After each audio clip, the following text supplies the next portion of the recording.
ധന്യനാമം വാഴ്ത്തപ്പെടുമാറാകട്ടെ. അനുഗ്രഹിക്കപ്പെട്ട ഈ സന്ധ്യാസമയത്തിനായി സ്തോത്രം ചെയ്യുന്നു. നവംബർ മാസം 3-ാം തീയതി 2025 വെളിപ്പാട് പുസ്തക പഠന പരമ്പരയുടെ 28ാമത്തെ ക്ലാസ്സിലേക്ക് എല്ലാവരെയും ക്രിസ്തുയേശുവിൻ്റെ ധന്യനാമത്തിൽ വന്ദനം ചൊല്ലുന്നു. കഴിഞ്ഞ 27 ക്ലാസ്സുകളിലായിട്ട് ഈ വെളിപ്പാട് പുസ്തക പഠനത്തിൻ്റെ 1ഉം 2ഉം ഭാഗങ്ങളാണ് നാം പഠിച്ച് പൂർത്തീകരിക്കാനായിട്ട് കർത്താവ് സഹായിച്ചത്. ഇതുവരെയുമുള്ള പഠനത്തിൽ വെളിപ്പാട് പുസ്തകത്തിൻ്റെ 3 അധ്യായങ്ങൾ പഠിച്ച് പൂർത്തീകരിക്കപ്പെടുവാൻ കർത്താവ് സഹായിച്ചു. ഇന്ന് മുതൽ നാം ഇനി സംഭവിപ്പാനിരിക്കുന്നതിനെ കുറിച്ചാണ് ചിന്തിക്കുന്നത്. മേലാൽ സംഭവിപ്പാനിരിക്കുന്നതിനെ കുറിച്ചുള്ള ജിജ്ഞാസ വളരെ വലുതാണ്. കഴിഞ്ഞ കാല ചരിത്രങ്ങളും ഇന്നിൻ്റെ കാര്യങ്ങളും നമ്മുടെ കൺമുമ്പിൽ നമുക്ക് അറിയാവുന്നതുകൊണ്ട് ചരിത്രങ്ങൾ വായിച്ച് മനസ്സിലാക്കുവാനും ഇപ്പോഴത്തെ കാര്യങ്ങൾ ഗ്രഹിച്ച് അനുഭവസ്ഥരാക്കുവാൻ കഴിയുമെങ്കിലും മനുഷ്യന് ദൈവം കൊടുത്തിരിക്കുന്ന പ്രത്യേക ഒരു സ്വഭാവമാണ് വരും കാലങ്ങളെക്കുറിച്ച് അറിയാനുള്ള ആഗ്രഹം. മറ്റ് സൃഷ്ടികൾക്കൊന്നും അതില്ല. എന്നാൽ മനുഷ്യനെ സംബന്ധിച്ചിടത്തോളം വരാനുള്ളതിനെക്കുറിച്ചുള്ള വലിയ ജിജ്ഞാസ അവൻ്റെ ഉള്ളിൽ എപ്പോഴുമുണ്ട്. അതാണ് അവനെ മുമ്പോട്ട് നയിക്കുന്നത്.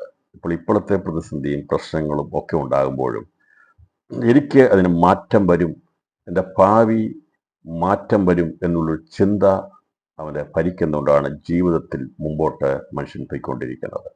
അപ്പോൾ എന്ത് സംഭവിക്കും എന്നുള്ളതിനെക്കുറിച്ച് അറിയാനുള്ള നല്ല ആഗ്രഹത്തോടെ അത് പലരുമായിട്ടുണ്ട്. നമുക്കറിയാം, പലർക്കും ഭൗതിക വിഷയത്തോടുള്ള ബന്ധത്തിൽ ഇപ്പോഴത്തെ ലോകത്തിൽ ഇനി എനിക്ക് വരുന്ന ആഴ്ച എന്ത് സംഭവിക്കും, എൻ്റെ മക്കളുടെ ഭാവി എന്തായിരിക്കും, അങ്ങനെയുള്ള പല കാര്യങ്ങളെക്കുറിച്ചുമുള്ള ചിന്തകളാണ് പലർക്കും ഉണ്ടാകുന്നത്. അങ്ങനെയുള്ള പ്രവചനമുണ്ട്.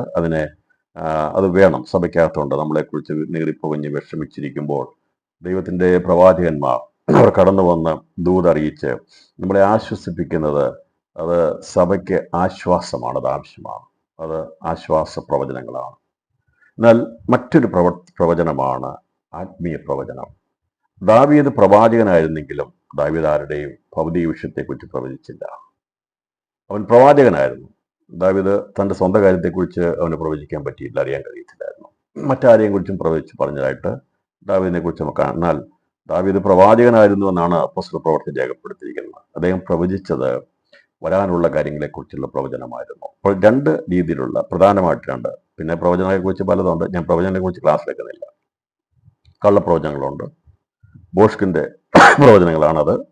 എന്നാൽ ദൈവസഭയുള്ള ബന്ധത്തിൽ പ്രവചനത്തെക്കുറിച്ച് പഠിക്കുമ്പോൾ സഭയുടെ ആശ്വാസത്തിന് വേണ്ടി ദൈവം ആക്കിയിരിക്കുന്ന പ്രവാചകന്മാരുണ്ട്. അവർ വന്ന് സംസാരിച്ച് കഴിയുമ്പോൾ നമ്മുടെ കുറവുകളെ മനസ്സിലാക്കുകയും നമ്മളോട് സംസാരിക്കുകയും നമുക്ക് വരാൻ പോകുന്ന നന്മകളെ പറയുമ്പോൾ അത് നമ്മൾ മനസ്സിൽ വെച്ചുകൊണ്ട് ആ വിഷയങ്ങളെ ഏറ്റെടുത്ത് പ്രാർത്ഥിക്കുമ്പോൾ അതൊക്കെ നമുക്ക് വളരെ അനുഗ്രഹമായി തീരും. വളരെ പ്രതിസന്ധിയിൽ തകർന്നു നിൽക്കുമ്പോൾ ദൈവത്തിൻ്റെ വചനത്തിലൂടെ പറഞ്ഞൊരു വാക്കായിരിക്കും നമ്മെ അവിടെ പിടിച്ചു നിർത്തുന്നത്. അങ്ങനെയുള്ള പ്രവചന ശുശ്രൂഷകൾക്കായി ഞാൻ ദൈവത്തിന് സ്തോത്രം ചെയ്യുന്നു. അഗബോസ് വന്നു ലോകത്ത് വരാൻ പോകുന്ന ക്ഷാമത്തെക്കുറിച്ച് പ്രവചിച്ചെന്നാണ് പറഞ്ഞിരിക്കുന്നത്. അങ്ങനെ പ്രവചനമുണ്ട്. പ്രവചനം ഇന്നുമുണ്ട്, നിന്നു പോയിട്ടില്ല. പ്രവചനമുണ്ട്. ദൈവസഭയ്ക്കകത്ത് പ്രവചനമുണ്ട്. പ്രവാചികമാരുണ്ട്, പ്രവാചകന്മാരുണ്ട്. നമ്മുടെ ആശ്വാസത്തിനും നമ്മുടെ ഗുണീകരണത്തിനും അനുഗ്രഹത്തിനും വേണ്ടിയാണെങ്കിൽ ഈ ദൈവവചനം പ്രവചനികമാണ്. അത് ഇന്നലെയും ഇന്നും നാളെക്കുറിച്ചുള്ളതാണ്. അപ്പോൾ മോശ പഞ്ചഗ്രന്ഥങ്ങൾ എഴുതുന്ന സമയത്ത് താൻ ഒരു പ്രവാചകനായിരുന്നു. താൻ പ്രവചിച്ചത് മറ്റാരെക്കുറിച്ചല്ല പ്രവചിച്ചത്. താൻ പ്രവചിച്ചത് ഇതിനു മുമ്പുള്ള കാര്യങ്ങളെക്കുറിച്ചുള്ള കാഴ്ചപ്പാട്, ലോക സൃഷ്ടിയുടെ കാര്യങ്ങൾ മുതലുള്ള കാര്യങ്ങളെക്കുറിച്ച് മോശയ്ക്ക് ദൈവം വെളിപ്പാട് കൊടുത്തു. എന്താണ് സംഭവിച്ചത്? അവൻ പ്രവാചകനായതുകൊണ്ട് അവനെ ദർശിക്കാൻ കഴിഞ്ഞത്. ആ കാലഘട്ടങ്ങളെക്കുറിച്ചും വരാനുള്ള ഭാവിയെക്കുറിച്ചുമുള്ള കാര്യങ്ങളൊക്കെ മോശ പ്രവചിച്ച് രേഖപ്പെടുത്തിയിരിക്കുന്നത് കാണാൻ സാധിക്കുന്നുണ്ട്. അപ്പോൾ ഈ പ്രവചനങ്ങളുടെ ബന്ധത്തിൽ നാം വിചാരിക്കുന്നത് പ്രവചനം എന്നുള്ളത് ആത്മീയ മർമ്മങ്ങളെ വെളിപ്പെടുത്തിയെടുക്കുന്നതും പ്രവചനമാണ്, പ്രവചന സൃഷ്ടിയാണ്. അത് ഏറ്റവും അതിപ്രധാനമായിട്ടുള്ളതാണ്. ദാവീദിൻ്റെ പ്രവചനങ്ങളാണ് സങ്കീർത്തനങ്ങളായിട്ട് രേഖപ്പെടുത്തിയിരിക്കുന്നത്. അതിൽ കൂടുതലായി വെളിപ്പെടുത്തിയിരിക്കുന്നത് വരാനുള്ള മശിയെക്കുറിച്ച്, യേശുക്രിസ്തുവിൻ്റെ കുറിച്ചുള്ള കാര്യങ്ങളാണ് മശീയ സങ്കീർത്തനങ്ങളായിട്ട് പ്രവചനാത്മാവിൽ ദാവീദ് കണ്ടുകൊണ്ട് രേഖപ്പെടുത്തിയിരിക്കുന്നത്. അവനല്ലാതെ ഇസ്രായേൽ മറ്റുള്ള ചെറിയ ചെറിയ കാര്യങ്ങളല്ല പ്രവചിച്ചത്, യേശുവിനെ കുറിച്ചുള്ള വലിയ കാര്യങ്ങളാണ് പ്രവചിച്ചത്. അതുകൊണ്ടാണ് അവനെ പ്രവാചകൻ എന്ന അപ്പോസ്തല പ്രവൃത്തിയിൽ രേഖപ്പെടുത്തിയിരിക്കുന്നത്. അപ്പോൾ ഈ അവന്റെ മകനായിരിക്കുന്ന ശലോമോൻ ഒരു ചോദ്യം ചോദിക്കുന്നതാണ്. സഭാപ്രസംഗിയുടെ പുസ്തകം 8-ാം അധ്യായം 7-ാം വാക്യം, സംഭവിപ്പാനിരിക്കുന്നത് അവൻ അറിയുന്നില്ലല്ലോ, അത് എങ്ങനെ സംഭവിക്കുമെന്ന് അവനോട് ആർ അറിയിക്കും. പ്രവാചകനായിരിക്കുന്ന ആത്മീയ പ്രവാചകനായിരിക്കുന്ന ദാവീദിന്റെ മകൻ ശലോമോൻ, അവൻ ദൈവത്താൽ തിരഞ്ഞെടുക്കപ്പെട്ടവനായിരുന്നു. ജ്ഞാനം കൊടുത്ത പ്രത്യേക ജ്ഞാനം കൊടുത്തവനായിരുന്നു. അവന് ജ്ഞാനം ലഭിച്ചിട്ട് ഓരോന്നിനെക്കുറിച്ചും ചിന്തിക്കുകയും പഠിക്കുകയും ഒക്കെ ചെയ്തിട്ട് ആത്മാവിനെ കുറിച്ചൊക്കെ ചിന്തിച്ചതിനെ കുറിച്ചുള്ള കാര്യങ്ങൾ നമുക്ക് കാണാൻ സാധിക്കും. അവൻ്റെ സദൃശവാക്യങ്ങൾ, അതുപോലെ സഭാപ്രസംഗി, ഉത്തമഗീതങ്ങൾ, ഇങ്ങനെയുള്ള കാര്യങ്ങളൊക്കെ നമ്മൾ പഠിക്കുമ്പോൾ നമുക്ക് കാണാൻ സാധിക്കുന്നത് അവനും ഒരു പ്രവചനികമായിരിക്കുന്ന ചിന്തയിലൂടെ കാര്യങ്ങളെ വീക്ഷിച്ച് എഴുതിയ കാവ്യാത്മകമായ പുസ്തകങ്ങളാണ് ഉത്തമഗീതം എന്നൊക്കെ നമുക്ക് കാണാനായിട്ട് സാധിക്കുന്നുണ്ട്. അപ്പോൾ ഇവൻ ചോദിക്കുകയാണ്, ഇനി സംഭവിപ്പായിരിക്കുന്നത് അവൻ അറിയുന്നില്ലല്ലോ, അത് എങ്ങനെ സംഭവിക്കുമെന്ന് അവനോട് ആർ അറിയിക്കും. ഈ ഒരു ചോദ്യം താൻ ചോദിക്കുമ്പോൾ അത് ഭാവി കാലം സംഭവിക്കാനെ കുറിച്ചുള്ള ഒരു ജിജ്ഞാസ അവൻ്റെ ഹൃദയത്തിലുണ്ടായിരുന്നു. അവൻ വിചാരിച്ചു, എനിക്കിപ്പം കുഴപ്പമൊന്നുമില്ലല്ലോ, രാജ്യഭരണം ഇതെല്ലാം ഉണ്ട്, ഒരു ദിവസം മരിക്കും, അതിനുശേഷമായിട്ട് എൻ്റെ കാര്യം കഴിയും. അതുകൊണ്ട് അവൻ തീർന്നില്ല. അവൻ വിചാരിച്ചതിന് ശേഷമായിട്ട് എന്താണ് സംഭവിക്കുന്നത്, അതെങ്ങനെ സംഭവിക്കും എന്ന് ആരാണ് അവനോട് അറിയിക്കുന്നത് എന്നുള്ള ചോദ്യം ആയിരുന്നെങ്കിൽ, ഇങ്ങനെ നിരവധി ഭക്തന്മാരുടെയും വ്യക്തികളുടെയും ജീവിതത്തിൽ ചോദ്യങ്ങൾ ഉണ്ടായിട്ടുണ്ട്. എന്താണ് ഇനി സംഭവിക്കാൻ പോകുന്നതെന്നുള്ളത്. എന്നാൽ ദൈവമക്കളെ, ഈ കാലഘട്ടങ്ങളിൽ നമുക്ക് ചോദ്യമല്ല ഉള്ളത്. അപ്പോൾ അങ്ങനെ ചോദ്യങ്ങൾ ഉയർന്നിട്ടുള്ളിടത്തെല്ലാം അവരുടേതായിട്ടുള്ള കാഴ്ചപ്പാടിലും ആത്മീയ ദർശനത്തിലും കാര്യങ്ങൾ എഴുതി വെക്കുവാൻ ഇടയാത്തീർന്നു. എന്നാൽ സാക്ഷാൽ ദൈവത്തിനായിരിക്കുന്ന ക്രിസ്തു ലോകത്തിൽ വന്ന് സംഭവിക്കേണ്ട കാര്യങ്ങൾ എന്തൊക്കെയാണെന്ന്, വളരെ സംഭവിക്കേണ്ട കാര്യങ്ങൾ, അത് പ്രവർത്തിക്കൊണ്ടേണ്ട കാര്യങ്ങൾ പ്രവർത്തിക്കൊണ്ടിരിക്കുകയും ഇനി സംഭവിപ്പാൻ ഉള്ള കാര്യങ്ങളെ തൻ്റെ പുത്രനായിരിക്കുന്ന യേശുവിന് വെളിപ്പെടുത്തി കൊടുത്ത് അത് പരിശുദ്ധാത്മാവിനാൽ ആത്മവിശുദ്ധനായി തീർന്ന യോഹന്നാൻ എന്ന അവൻ്റെ അരുമ ശിഷ്യന് പത്മോസിൽ വെളിപ്പെടുത്തി കൊടുത്തതിൻ്റെ തുടർഭാഗങ്ങളെക്കുറിച്ചാണ് നമ്മൾ ചിന്തിക്കുന്നത്. അപ്പോൾ ശലോമോൻ ചോദിച്ച ചോദ്യങ്ങളൊക്കെ പ്രസക്തങ്ങളാണ്.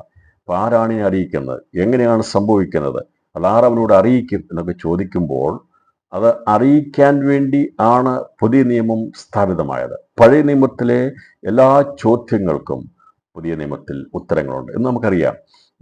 ഇപ്പോൾ എന്തൊക്കെ സംഭവിക്കും എന്നതൊക്കെയാണ് ഇപ്പോൾ അറിയുന്നത് എന്ന് ദൈവസഭയ്ക്കറിയാം. പരിശുദ്ധാത്മാവിനാൽ നമ്മുടെ സൺഡേ സ്കൂൾ പഠിക്കുന്ന കുഞ്ഞുങ്ങൾക്ക് പോലും അറിയാം ഭാവി കാലത്ത് എന്താണ് സംഭവിക്കാൻ പോകുന്നത് എന്നുള്ളത്. എന്നാൽ ലോകത്തിന് അറിയത്തില്ല. അതാണ് ലോകവും നമ്മളുള്ള വ്യത്യാസം. ലോകത്തിന് ഇവിടുത്തെ വരാൻ പോകുന്ന യുദ്ധങ്ങളെക്കുറിച്ചോ പുതിയ മിസൈൽ ടെക്നോളജികളെക്കുറിച്ചോ അല്ലെങ്കിൽ വരാൻ പോകുന്ന പുതിയ റഡാറുകളെ കുറിച്ചോ അങ്ങനെയുള്ള പല ആർട്ടിഫിഷ്യൽ ഇന്റലിജൻസിനെ കുറിച്ചോ കൃത്രിമ മനുഷ്യനെ കുറിച്ചോ ഒക്കെയുള്ള പഠനങ്ങളും അതിൻ്റെ കാര്യങ്ങളൊക്കെ ചെയ്യുന്നത് അവസാനം പറയും എല്ലാം നാശത്തിലേക്ക് പോകാന്ന് പറഞ്ഞുകൊണ്ട് അവർ നിർത്തിപ്പോകും. അവരുടെ കണ്ടുപിടുത്തങ്ങളും അവരുടെ പഠനമൊക്കെ അതിലേക്കാണ് പോകുന്നത്. അധികമായി പഠിച്ച് മുമ്പോട്ട് പോകുന്നവരെ കുറച്ച് കഴിയുമ്പോൾ നിർത്തിക്കളയും. കാരണം അവർക്കറിയാം ഇതെല്ലാം ചെന്നെത്തുന്നത് നാശത്തിലാണ്. എന്നാൽ ദൈവമക്കളെ സംബന്ധിച്ചിടത്തോളം നാം പഠിച്ച് ചെല്ലും തോറും, ഓരോ ദിവസം ചെല്ലും തോറും നാശത്തിലേക്കല്ല നമ്മുടെ മനസ്സിനെ കൊണ്ടുചെല്ലുന്നത്, നമ്മെ കൊണ്ടെത്തിക്കുന്നത് വലിയ വലിയ പ്രത്യാശയിലേക്കാണ്. അതാണ് ദൈവവചന പഠനം കൊണ്ട് ലഭിക്കുന്ന വലിയ വ്യത്യാസം. അതാണ് ഇന്ന് ലോകത്തിന്റെ ശാസ്ത്രജ്ഞന്മാരും മറ്റുള്ളവരൊക്കെ പഠിച്ചു കഴിയുമ്പോൾ വരാൻ പോകുന്ന ഭീകരമായിരിക്കുന്ന രോഗങ്ങളെക്കുറിച്ചോ മറ്റുള്ള വ്യാധികളെക്കുറിച്ചോ പ്രശ്നങ്ങളെക്കുറിച്ചോ കണ്ടു കഴിഞ്ഞിട്ട് അവർക്കൊന്നും ഉത്തരം കണ്ടെത്താൻ കഴിയാതിരിക്കുമ്പോൾ, അല്ലെങ്കിൽ ഗർത്തങ്ങളെക്കുറിച്ച്, തമോഗർത്തങ്ങളെക്കുറിച്ച്, വരാൻ പോകുന്ന കൊളേഷനെ കുറിച്ച്, ഉൽക്ക വരുന്നതിനെ കുറിച്ച്, അങ്ങനെയുള്ള വിവിധ വിഷയങ്ങളെക്കുറിച്ച് ചിന്തിച്ചു കഴിയുമ്പോൾ അവർക്ക് ഉത്തരം അതിനൊന്നും പരിഹാരം കാണാൻ കഴിയാതെ നിൽക്കുമ്പോൾ, എന്തിനേറെ പറയുന്നു, കൊടുങ്കാറ്റുകൾ ഇളകി വരുമ്പോൾ പേരിട്ടിട്ട് മാറി നിൽക്കാനല്ലാതെ വേറൊന്നും ചെയ്യാൻ കഴിയത്തില്ല. കൊടുങ്കാറ്റ് ഇളകി വരുന്ന കൊടുങ്കാറ്റിന് പേരിട്ടിട്ട് പറയും എല്ലാവരും ഒഴിപ്പിച്ചോളാൻ പറയും. അല്ലാതെ ആ ഇളകി വരുന്ന കൊടുങ്കാറ്റിനെ ഒന്ന് തടഞ്ഞു നിർത്താൻ ഇവിടെയുള്ള ശാസ്ത്ര കാര്യങ്ങൾക്ക് കഴിഞ്ഞിട്ടില്ല എന്നാണ് നമുക്ക്. ഇനി കുറച്ച് കഴിയുമ്പോൾ ഇതിനെ ഒതുക്കാനുള്ള ശക്തി മനുഷ്യൻ കണ്ടുപിടിക്കും. ഞാൻ പറഞ്ഞല്ലോ, മനുഷ്യന്റെ കണ്ടുപിടുത്തവും വളരെ പ്രബലപ്പെട്ടുകൊണ്ടിരിക്കുകയാണ്. അവനും അവൻ്റെതായിട്ടുള്ള കാഴ്ചപ്പാടിൽ മുമ്പോട്ട് പോയിക്കൊണ്ടിരിക്കും. പല കാര്യങ്ങളും അവന്റെ വരുത്തി മരണത്തെ പോലും കീഴ്പ്പെടുത്തി നിർത്തുന്ന ഒരു കാലഘട്ടത്തിലേക്ക് ലോകം വരുമെന്നുള്ളത് നമ്മൾ വെളിപ്പാട് പുസ്തക പഠനത്തെ നമ്മൾ മനസ്സിലാക്കിയെടുക്കാൻ പോവുകയാണ്. ഇനി കൃത്രിമ സൂര്യനെ പോലും മനുഷ്യൻ ഉണ്ടാക്കിക്കൊണ്ടിരിക്കുകയാണ്. അപ്പൊ അങ്ങനെയുള്ള പലവിധ ടെക്നോളജിക്കൽ പരമായിട്ടുള്ള കാര്യം മുമ്പോട്ട് പോകുമ്പോൾ അത് ലോകത്തിന്റെ ഗതിയിലെത്തി അവസാനം അതെല്ലാം നാശത്തിൽ എന്ന് പറഞ്ഞുകൊണ്ട് അവർ മാറി നിൽക്കുമ്പോൾ ദൈവത്തിന്റെ വചനം കരങ്ങളിൽ ഏന്തിരിക്കുന്ന വെളിപ്പാട് പുസ്തകം, അവസാന പുസ്തകം പറഞ്ഞിരിക്കുന്നത് നാശം പറഞ്ഞല്ല നിർത്തിയിരിക്കുന്നത്, പ്രത്യാശ പറഞ്ഞൊരു പുതിയ ആകാശ പുതിയ ഭൂമിയെ ഭാവി ലോകത്തെ വെളിപ്പെടുത്തിക്കൊണ്ട് ദൈവമക്കൾക്ക് ദൈവത്തോട് ചെയ്തു നിൽക്ക് ലഭിക്കാൻ പോകുന്ന ഭാഗ്യവർണ്ണനെ വർണ്ണിച്ചുകൊണ്ടാണ് നമ്മുടെ ഈ പുസ്തകം എഴുതി രൂപപ്പെടുത്തിയിരിക്കുന്നത്. അതിലാണ് പ്രത്യേകതയുള്ളത്. അങ്ങനെ നാം പഠിക്കുമ്പോൾ ഇനി സംഭവിക്കാനുള്ളത് ദൈവവചനത്തിന്റെ അടിസ്ഥാനത്തിൽ 8 സുപ്രധാന സംഭവങ്ങളാണ് സംഭവിക്കാനുള്ളത്. വെളിപ്പാട് പുസ്തക പഠനത്തിന് 4 മുതൽ 22 വരെയുള്ള അധ്യായങ്ങളെ എടുത്ത് പഠിക്കുമ്പോൾ അതിൻ്റെ അകത്ത് നമുക്ക് മനസ്സിലാക്കാൻ സാധിക്കുന്നത് ഇനി മേലാൽ സംഭവിക്കാനുള്ള കാര്യങ്ങൾ എന്തൊക്കെയാണ് എന്നുള്ളത് ചിന്തിക്കുമ്പോൾ അതിൻ്റെ അകത്ത് 8 സുപ്രധാന സംഭവങ്ങളാണ് ഉള്ളത്. ഈ 8 സംഭവങ്ങളെ കുറിച്ചാണ് നമ്മൾ ഇനിയുള്ള അധ്യായങ്ങളെ നമ്മൾ സംഭവങ്ങളോടുള്ള ബന്ധപ്പെടുത്തി നമ്മൾ ചിന്തിക്കുന്നത്. അപ്പോൾ എന്തൊക്കെയാണ് എന്നുള്ളത് ഞാൻ വേഗത്തിൽ പറയാം. ഒന്ന്, ഇനി വിദൂരമല്ലാത്ത ഭാവിയിൽ അഥവാ വേഗത്തിൽ സംഭവിക്കാൻ പോകുന്ന കാര്യം നമുക്ക് എല്ലാവർക്കും അറിയാം. ദൈവമക്കളെ സംബന്ധിച്ച്, ദൈവസഭയെ സംബന്ധിച്ച്, അല്ലെങ്കിൽ ദൈവത്തിന്റെ കലണ്ടറിലെ പ്രവൃത്തി അനുസരിച്ച് ചില കാര്യങ്ങളാണ് പറയുന്നത്, അല്ലാതെ മനുഷ്യനുണ്ടാക്കി വെച്ചിരിക്കുന്ന രീതിയിലെ കാര്യങ്ങളല്ല. അപ്പോൾ ഈ വെളിപ്പാട് പുസ്തകം ദൈവത്തിന്റെ കലണ്ടറാണ്. അതിൽ രേഖപ്പെടുത്തിയിരിക്കുന്ന സംഭവങ്ങളോടുള്ള ബന്ധത്തിൽ നമ്മൾ ചിന്തിക്കുമ്പോൾ 8 സുപ്രധാന സംഭവങ്ങളാണ് മേലാൽ സംഭവിക്കാനുള്ളത്. അത് ഒന്നാമത്തെ സംഭവം കർത്താവിന്റെ മധ്യാകാശ പ്രത്യക്ഷതയും ദൈവസഭയുടെ എടുക്കപ്പെടലുമാണ്. അതാണ് ഇനി സംഭവിക്കാനുള്ള പ്രധാനപ്പെട്ട സംഭവം. അതിന് ഞാൻ വിചാരിക്കുന്നു ആർക്കും എതിർപ്പ് കാണത്തില്ല എന്നുള്ളത്. ഞാൻ ആരെല്ലാം എതിർത്താലും അതിന് പ്രയോജനമില്ല. അപ്പോൾ ലോകപരമായിട്ട് ഇനിയും മൂന്നാം ലോകമായതോ 4ാം ലോകമായതോ ഒന്നും അല്ല പ്രിയപ്പെട്ടവരെ. പ്രധാനമായിട്ടുള്ളത് ദൈവസഭ എടുക്കപ്പെടും എന്നുള്ളതാണ് ഇനി അതിവേഗത്തിൽ സംഭവിക്കാനുള്ളത്. കർത്താവ് വന്ന് തൻ്റെ സഭ സ്ഥാപിച്ച് പോയതിനു ശേഷമായി കർത്താവ് പറഞ്ഞിരിക്കുന്നത് ജയിക്കുന്നവന് എന്നോട് കൂടി ഇരിപ്പാൻ ഞാൻ വരം നൽകുന്നത്. അപ്പോൾ വരങ്ങളിൽ ശ്രേഷ്ഠമേറിയ വരം പറഞ്ഞിരിക്കുന്ന കർത്താവ് പറഞ്ഞിരിക്കുന്ന കാര്യമാണ് കണ്ടിന്യൂഷൻ തയ്യാറുള്ളത്. അപ്പം യേശു പറഞ്ഞ കാര്യത്തിൽ തുടർച്ചയായി നമ്മൾ പഠിക്കേണ്ടത്. അങ്ങനെ പഠിക്കുമ്പോൾ കർത്താവ് പറഞ്ഞിരിക്കുന്നത് ഇനിയിപ്പോൾ ഒരു യുദ്ധം വരുമെന്നല്ല പറഞ്ഞിരിക്കുന്നത്. കർത്താവ് പറഞ്ഞത് എന്നോട് കൂടി ഇരിക്കും. ജയാളികളായിരിക്കുന്നവർ 7 സഭയുടെ കാര്യങ്ങളെ പഠിപ്പിച്ചിട്ട് 7 സഭയിലെയും ജയാളികളെ പറഞ്ഞിട്ട് അവസാനമുള്ള സഭയോട് പറഞ്ഞു, അതിശ്രേഷ്ഠമായ വരമായിരിക്കുന്ന കാര്യം പറഞ്ഞു, ഇനി ജയാളികളായിട്ടുള്ളവർ എന്നോടുകൂടെ എൻ്റെ സിംഹാസനത്തിലിരിക്കും, ഞാനും ജയിച്ച് എൻ്റെ പിതാവിൻ്റെ സിംഹാസനത്തിലിരുന്ന പോലെ തന്നെ. അതാണ് ദൈവസഭയ്ക്ക് ലഭിക്കുന്ന അതിശ്രേഷ്ഠമായ വരം. അതാണ് ഇനി സംഭവിക്കാനുള്ളതിലെ ഏറ്റവും അതിപ്രധാനമായിട്ടുള്ളതും വേഗത്തിൽ സംഭവിക്കാനുള്ളതും അതാകുന്നു. രണ്ടാമത്തെ സംഭവം ഏത് എന്ന് നമ്മൾ ചിന്തിക്കുമ്പോൾ സഭയുടെ പ്രാപണാനന്തര സംഭവം ആണ്. എന്ന് പറഞ്ഞാൽ സഭ എടുക്കപ്പെട്ടാൽ പിന്നീട് എവിടെ എന്നുള്ളതാണ് രണ്ടാമത്തെ സംഭവം. അത് എടുക്കപ്പെട്ട ശേഷം എന്തെല്ലാം സംഭവിക്കുന്നു, അപ്പൊ അത് എങ്ങനെ സംഭവിക്കും, എപ്പോൾ സംഭവിക്കും എന്നുള്ള ചോദ്യമായിരുന്നെങ്കിൽ ഇതൊക്കെ എപ്പോഴാണ് സംഭവിക്കുന്നത്, സംഭവിക്കുമ്പോൾ എന്തൊക്കെ സംഭവിക്കുന്നു, എങ്ങനെ സംഭവിക്കുന്നുള്ളതൊക്കെ നമുക്ക് വെളിപ്പാട് പുസ്തക പഠനത്തിലൂടെ മനസ്സിലാക്കാൻ സാധിക്കും. സഭ എടുക്കപ്പെട്ടാൽ പിന്നെ എവിടെ എന്നുള്ള ഒരു ചോദ്യം പ്രസക്തമായ ചോദ്യമാണ്. പലർക്കും അതിന് ഉത്തരം കണ്ടെത്താൻ കഴിയത്തില്ല. പലരും വിചാരിക്കുന്നത് സഭ എടുക്കപ്പെട്ട് കഴിഞ്ഞാൽ പിന്നെ എവിടെയോ ഉള്ള ഒരു മണിയറയിൽ പ്രവേശിക്കുന്നതാണ് പാട്ടും പഠിപ്പിക്കലും ഒക്കെ ഉള്ളത്. എന്നാൽ സഭ എടുക്കപ്പെട്ട ശേഷം മണിയറയിലേക്ക് പോവുകയല്ല. അത് ബൈബിളിൽ പറഞ്ഞിട്ടില്ല. അത് ചിന്തകളിൽ നിന്ന് മനുഷ്യൻ രൂപപ്പെടുത്തിയെടുത്തിരിക്കുന്ന അന്നത്തെ കാലഘട്ടത്തിനനുസരിച്ച് പഠിച്ചു വെച്ചിരിക്കുന്ന കാര്യമാണ്. അല്ലാതെ സഭ മണിയറയിലേക്ക് എടുക്കപ്പെട്ടു എന്നുള്ളതിന് ഒരു വചനത്തിലും ഇല്ല. പക്ഷെ എങ്കിലും ഇത് പറഞ്ഞു പോരുന്നതുകൊണ്ട് അതിനെ അങ്ങ് എല്ലാവരും അങ്ങനെ പാടിയും പറഞ്ഞും പോരുമ്പോൾ അതൊരു സ്ഥിരപല്ലവിയായി മാറിയതും അല്ലാതെ വചനപരമായിട്ട് തെളിയിക്കാൻ ആർക്കും ഇന്ന് വരെ കഴിഞ്ഞിട്ടില്ല എന്നുള്ളതാണ് സത്യം. ഇത് വെളിപ്പാട് പുസ്തകമോ ഏതെങ്കിലും പുസ്തകം എടുത്ത് വെച്ച് പഠിപ്പിച്ചിട്ട് സഭ 3.5 വർഷം മണിയറവാസമാണെന്ന് തെളിയിക്കാനായിട്ട് ആരെ കൊണ്ടും പറ്റത്തില്ല. പക്ഷേ അതിങ്ങനെ പറഞ്ഞും കേട്ടും പാടിപ്പോകുന്നതല്ലാതെ അതിൻ്റെ യാഥാർത്ഥ്യം എന്താണെന്ന് ആരും ചോദിച്ചിട്ടില്ല. ഞാനിത് ചുരുക്കമായി പറഞ്ഞു വന്നത് ഇത് മനസ്സിലാക്കി വരുമ്പോൾ ഇന്ന് വരെ ചിന്തിച്ചു വന്ന ചില പാട്ടുകളും പഠിപ്പിക്കലുകളൊക്കെ അത് അങ്ങനെ അല്ല എന്ന് പറഞ്ഞ് പഠിപ്പിച്ച് മനസ്സിലാക്കി പോകുമ്പോൾ ഉൾപ്രാവണാനന്തര സംഭവങ്ങൾ എന്നുള്ളത് സഭ എടുക്കപ്പെട്ടാൽ പിന്നെ അത് വാനിറ്റിയല്ല, അത് എവിടെയാണെന്ന് തെളിയിക്കണം, പഠിപ്പിക്കണം. അതാണ് വെളിപ്പാട് പുസ്തകം കൊടുത്തിരിക്കുന്നത്. അതേക്കുറിച്ച് ദൈവം വെച്ചാൽ വെളിപ്പാട് പുസ്തകം 4-5 അധ്യായങ്ങളുടെ ബന്ധത്തിൽ എടുക്കപ്പെടുന്ന സഭ എവിടെ എന്നുള്ളത്, അനന്തര സംഭവങ്ങൾ എന്നുള്ളത് നമ്മൾ ചിന്തിക്കുന്നതായിരിക്കും. പിന്നീട് പ്രധാനമായിട്ടുള്ള ഒരു സംഭവമാണ് സാത്താനിക മഹോപദ്രവം. പലർക്കും ചോദ്യങ്ങളാണ് സാത്താനിക മഹോപദ്രവം. എപ്പോഴും ഡിബേറ്റാണ്. സഭ സാത്താനിക മഹോപദ്രവം കടന്നു പോകുമോ? എന്നാണ് സാത്താനിക മഹോപദ്രവം? അത് സഭയുടെ എടുക്കപ്പെട്ട ശേഷമാണോ, മുമ്പാണോ, പിമ്പാണോ? ഞാൻ ഇത് വിശ്വാസി വന്ന 1989 മുതൽ കേൾക്കുന്ന ചോദ്യങ്ങളാണ്. അത് കേട്ട് കാണുമായിരിക്കും. പലരുടെയും ജീവിത ചോദ്യങ്ങൾ ഇതാ.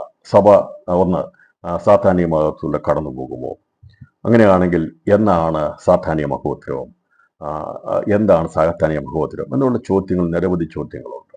അപ്പോൾ ഈ ചോദ്യങ്ങൾക്കെല്ലാം വ്യക്തമായ ഉത്തരം വെളിപ്പാട് പുസ്തകത്തിലുണ്ട്. അപ്പോൾ സാത്താനിക മഹോപദ്രവം 7 വർഷമല്ല 3.5 വർഷമാണെന്നും ദൈവസഭയുടെ തികവാകുന്ന നൂറുമേനി ആകുന്ന ആദ്യജാതന്മാരുടെ സഭ ക്രിസ്തുവിൻ്റെ പണ്ണത്തിലൂടെ കടന്നു പോകത്തില്ല, എന്നാൽ സഭയുടെ ശേഷിപ്പ് കടന്നു പോകും എന്നുള്ളത് നമ്മൾ പഠിക്കുന്നതായിരിക്കും. സാത്താനിക മഹോപദ്രവം എപ്പോഴാണെന്നുള്ളതിൻ്റെ വ്യക്തത നമ്മൾ ചിന്തിക്കുന്നതായിരിക്കും. ഇപ്പോൾ ദൈവസഭ എടുക്കപ്പെടുന്നത്, അതിനെക്കുറിച്ചും ഞാൻ പ്രാരംഭത്തിൽ പറഞ്ഞല്ലോ. ഞാനിത് ഇത്രയും പറഞ്ഞപ്പോൾ ഈ പ്രാരംഭ വിഷയം കർത്താവിന്റെ മധ്യാകാശ പ്രത്യക്ഷത എന്നുള്ള വിഷയത്തെക്കുറിച്ച് നമ്മൾ തുറന്നു പഠിക്കാൻ പോവുകയാണ്. അത് എവിടെയാ വെളിപ്പാട് പുസ്തകം രേഖപ്പെടുത്തിയിരിക്കുന്നത് പോലും പലർക്കും അറിയത്തില്ല. ഇന്ന് സംഭവിപ്പോൾ ഏറ്റവും വലിയ വിഷയം ഇതാണെന്ന് പഠിപ്പിക്കുകയും പാടുകയും എല്ലാ പ്രസംഗത്തിലും പറയുന്ന കർത്താവിന്റെ വരവാണെന്നാണ് പറയുന്നത്. പക്ഷേ ഭാവികാല സംഭവങ്ങൾ രചിക്കപ്പെട്ടിരിക്കുന്ന വെളിപ്പാട് പുസ്തകത്തിൽ അതെവിടെ രേഖപ്പെടുത്തിയിരിക്കുന്നു എന്ന് ചോദിക്കുമ്പോൾ പലർക്കും പറയാൻ പറ്റത്തില്ല. അതിന് വ്യക്തമായ ഒരു ഉത്തരം കിട്ടുന്നില്ല. എവിടെയാണെന്ന് തറപ്പിച്ച് പറയാൻ കഴിയുന്നില്ല. അങ്ങനെ പറയാൻ കഴിയാത്തതുകൊണ്ടാണ് ഈ ഉൾപ്രാണന്തര സഭയെക്കുറിച്ചോ ബാക്കിയുള്ള പറയാൻ പറ്റാത്തത്. ഈ മധ്യാകാശ പ്രത്യക്ഷതയും അതിൻ്റെ കാര്യങ്ങളെയും മനസ്സിലാക്കിയാൽ, അത് എവിടെ വെളിപ്പെടുത്തി എന്നുള്ള കാര്യങ്ങൾ മനസ്സിലാക്കി കഴിഞ്ഞാൽ ബാക്കിയുള്ളത് എളുപ്പമാണ്. ഇത് മനസ്സിലാക്കാൻ കഴിയാത്തത് കൊണ്ടാണ് ബാക്കി പഠിക്കാൻ കഴിയാത്തത്. വെളിപ്പാട് പുസ്തകത്തെ അധ്യായക്രമത്തിൽ പഠിച്ചിട്ട് ദൈവസഭ എടുക്കപ്പെടുന്നത് എപ്പോഴാണെന്നുള്ളത് മനസ്സിലാക്കാതെ അത് ഗ്രഹിക്കാതെ പോയി കഴിഞ്ഞാൽ ബാക്കിയുള്ളതെല്ലാം താളം തെറ്റും. ഇപ്പം നമുക്കറിയാമല്ലോ, ഒരു സാധനം ഉണ്ടാക്കുമ്പോൾ നിങ്ങൾ എന്തെങ്കിലും ഒരു സാധനം അത് പ്രിപ്പയർ ചെയ്യുമ്പോൾ അതിൻ്റെ ഓർഡർ ചെയ്തു പോയാലേ അത് പ്രയോജനപ്പെടുകയുള്ളൂ. അല്ലാതെ ഇഷ്ടം പോലെ എല്ലാവരുടെ അതിന് മുമ്പ് തലയ്ക്ക് ഇപ്പം ഉപ്പിടുന്നതിന് പകരമായിട്ട് ആദ്യം പല രീതിയിൽ ചെയ്തു പോയാൽ അതെല്ലാം ചെയ്യുന്നൊരു പക്ഷെ പ്രയോജനപ്പെടത്തില്ല. അതുകൊണ്ട് ഇതിൻ്റെ പ്രാരംഭമായിരിക്കുന്ന പഠനം ഭാവികാല സംഭവത്തെക്കുറിച്ച് വ്യക്തമായി ബാക്കിയുള്ള കാര്യങ്ങൾക്ക് ഉത്തരം ലഭിക്കണമെങ്കിൽ കർത്താവിന്റെ മധ്യാകാശ പ്രത്യക്ഷം എന്ന് സംഭവിക്കുന്നുള്ളത് വലിയ സംഭവമാണ്. അത് വെളിപ്പാട് പുസ്തകത്തിൽ എവിടെ രേഖപ്പെടുത്തിയിരിക്കുന്നു എന്നുള്ളത് കണ്ടുപിടിക്കണം. ആ ഒരു വിഷയം കണ്ടുപിടിച്ചെങ്കിൽ മാത്രമേ സഭ എടുക്കപ്പെട്ടാൽ പിന്നെ എവിടെയെന്നും സാത്താനിക മഹോപദ്രവം എന്താണെന്നും എത്ര വർഷമുണ്ടെന്നുള്ളതും ക്രിസ്തുവിന്റെ ഭരണമാകുന്ന 4ാമത്തെ സംഭവത്തെക്കുറിച്ചും മനസ്സിലാക്കാൻ സാധിക്കത്തുള്ളൂ. അപ്പോൾ പ്രാരംഭം നാം പഠിക്കേണ്ടത് ദൈവസഭ എടുക്കപ്പെടുന്നതിനെ കുറിച്ചുള്ള വ്യക്തമായ പഠിപ്പീര് മനസ്സിലാകണം. ഇപ്പോൾ കർത്താവിന്റെ മധ്യാകാശ പ്രത്യക്ഷത എന്നുള്ള വിഷയം അത് പഠിച്ചു കഴിഞ്ഞാൽ ഉൾപ്രാവണാനന്തര സംഭവങ്ങൾ എടുക്കപ്പെടുന്ന സഭ എവിടെയെന്നുള്ളത് വ്യക്തമാക്കി കിട്ടും. അതുപോലെ തന്നെ സാത്താനിക മഹോപദ്രവം എന്ന് നടക്കും എന്നുള്ളതിനെക്കുറിച്ചുള്ള കാഴ്ചപ്പാട് നമുക്ക് ലഭിക്കാൻ ഇടയായിത്തീരും. അതിന് ശേഷമായി ക്രിസ്തുവിന്റെ ഭരണമാണ് അതിന് ശേഷമാണ് നടക്കുന്നത്. ഇത് രണ്ട് കാര്യങ്ങളാണ്. 7 വർഷം എന്നുള്ള ഒറ്റപ്പെടുത്തത്തിൽ സഭ സാത്താനിക മഹോപദ്രവം പഠിപ്പിച്ചു പോകുന്നവരുണ്ട്. ഞാൻ പറഞ്ഞല്ലോ, അങ്ങനെയല്ല. 3.5 വർഷം സാത്താനിക മഹോപദ്രവവും 3.5 വർഷം ക്രിസ്തുവിന്റെ ഭരണവുമാണ്. ഇപ്പോൾ സഭയുടെ എടുക്കപ്പെട്ട നാളെ ക്രിസ്തു കയറി സിംഹാസനം ഇരിക്കുകയൊന്നുമില്ല. അങ്ങനെ തന്നെ അവൻ്റെ സിംഹാസനം റെഡിയാക്കി വെച്ചിരിക്കുകയാണ് അവിടെ. അങ്ങനെയാണോ? അല്ല. 3.5 വർഷം സാത്താനിക ഭരണത്തിനുള്ള, അഥവാ ക്രിസ്തുവിന്റെ ഭരണത്തിനുള്ള വേദി ഒരുക്കപ്പെടാൻ വേണ്ടിയാണ് സാത്താനോട് മഹോപദ്രവം അയച്ചുകൊള്ളുന്നത്.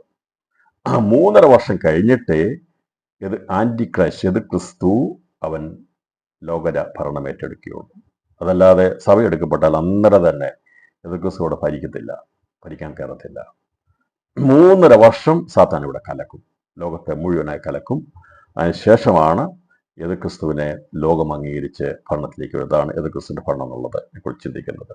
അല്ല, നമ്മൾ ചിന്തിക്കുന്ന പോലെ ഇപ്പോൾ സഭ എടുക്കപ്പെട്ടു, സാധാരണ മഹോപദ്രവം, അത് ക്രിസ്തുവിന്റെ ഭരണം, ഇസ്രായേലും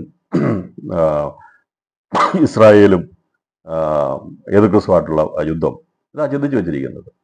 സഭയ്ക്ക് യാതൊരു ബന്ധം അവിടെയില്ല, സഭയില്ലെന്നാണ് വിചാരിക്കുന്നത്. സഭ എടുക്കപ്പെട്ടു, പിന്നെ ഇല്ലല്ലോ എന്ന് പറഞ്ഞാൽ ഇവിടെ എല്ലാവരും തികവ് പ്രാപിച്ച് ഒറ്റ ഗീറിൽ എല്ലാവരും പോകാണ്ടിരിക്കുക. എന്തൊക്കെ അബദ്ധമായി പഠിപ്പിക്കലാണെന്ന് അറിയാമോ? 30 പേനെ അറിയത്തില്ല, 60 പേനെ അറിയത്തില്ല, 100. കർത്താവ് പറഞ്ഞ ഒന്നും ആർക്ക് പ്രശ്നമല്ല. കർത്താവ് വചനം വെച്ച് 30 ഉണ്ട്, 60 ഉണ്ട്, 100 പേനോട് ദേശം പറഞ്ഞ് പഠിപ്പിച്ചതാണ്. പക്ഷെ അതേക്കുറിച്ചൊന്നും ചിന്തിക്കത്തേ ഇല്ല. ഇപ്പൊ ഗാകൾ വെച്ചാൽ എല്ലാവരും ഇവിടുന്ന് കൂടും കിടക്കേണ്ടി പോകുന്ന പറയുന്നത്. അബദ്ധം പഠിച്ച് ചിന്തിച്ചു വെച്ചുകൊണ്ടിരിക്കുന്നത് കേട്ടോ, അബദ്ധത്തിൽ പെട്ടുപോകരുത്. കർത്താവ് പറഞ്ഞിരിക്കുന്ന ജയാളികൾ മാത്രമേ എടുക്കപ്പെടുകയുള്ളൂ. അത് ഞാൻ വളരെ വ്യക്തമായി പഠിപ്പിക്കുന്നു, വ്യക്തമായി ഇന്ന് രാത്രിയിൽ ഓർപ്പിക്കുന്നു. വെറുതെയല്ല ഈ പൗലോസൊക്കെ ചവറം നിന്നതിൻ്റെ പിന്നാലെ കൂടിയത്. അത് വെളിപ്പെട്ട് കിട്ടിയത് കൊണ്ടാണ്. അവരും അന്ന് കൈപൊക്കി വരുന്നവരെല്ലാം പോകുമെന്നുള്ള പ്രതീക്ഷയോടെ ഇരിക്കുന്ന സഭയായിരുന്നു കൊരിന്ത്യ സഭ. പക്ഷേ കൊരിന്ത്യ സഭയിൽ ചെന്ന് അവിടെ കുറവുകളെല്ലാം നിരത്തി കാണിച്ചു കൊടുത്തു. അല്ല, കൊരിന്ത്യ ലേഖനത്തിൽ 1-ാം അധ്യായം 7-ാം വാക്യം അവർ കർത്താവിന്റെ പ്രത്യക്ഷ സകല വചനത്തിലും ജ്ഞാനികളായിട്ട് കർത്താവ് അവരുടെ പ്രത്യക്ഷ കാത്തിരിക്കുന്ന പറഞ്ഞത്. പക്ഷെ അങ്ങോട്ട് ചെന്നിട്ട് പൗലോസ് എന്നിട്ട് പറഞ്ഞു, പിന്നെ വടികൊണ്ട് വരണമെന്നൊക്കെ ചോദിച്ചത്. എന്ന് പറഞ്ഞാൽ പോകാന്ന് പറഞ്ഞുകൊണ്ടിരിക്കുന്നവർ ആരും പോകുന്ന ഒരു നിലവാരത്തിൽ അല്ല എന്നുള്ളത് വചനാത്മാവോട് വെളിപ്പെടുത്തി കൊടുത്തു. അതുകൊണ്ട് ഈ ലവോദിക്ക സഭയുള്ള പീരീഡിലും ഞാൻ ആത്മാവിൽ വിളിച്ചു പറയുന്ന പ്രിയപ്പെട്ടവരെ, കർത്താവ് വരുമ്പോൾ ഇവിടുന്ന് എല്ലാവരും കൂടും കടക്കെടുത്ത് പോകത്തില്ല. അങ്ങനെ പോകണമെങ്കിൽ ഭയത്തോടും വിറയലോടും സ്നേഹത്തോടും ഞാൻ പറയട്ടെ, നെഞ്ചത്ത് കൈവച്ച് പറയട്ടെ, അതിന് യോഗ്യതയുള്ളവർ മാത്രമേ അന്ന് എടുക്കപ്പെടുകയുള്ളൂ.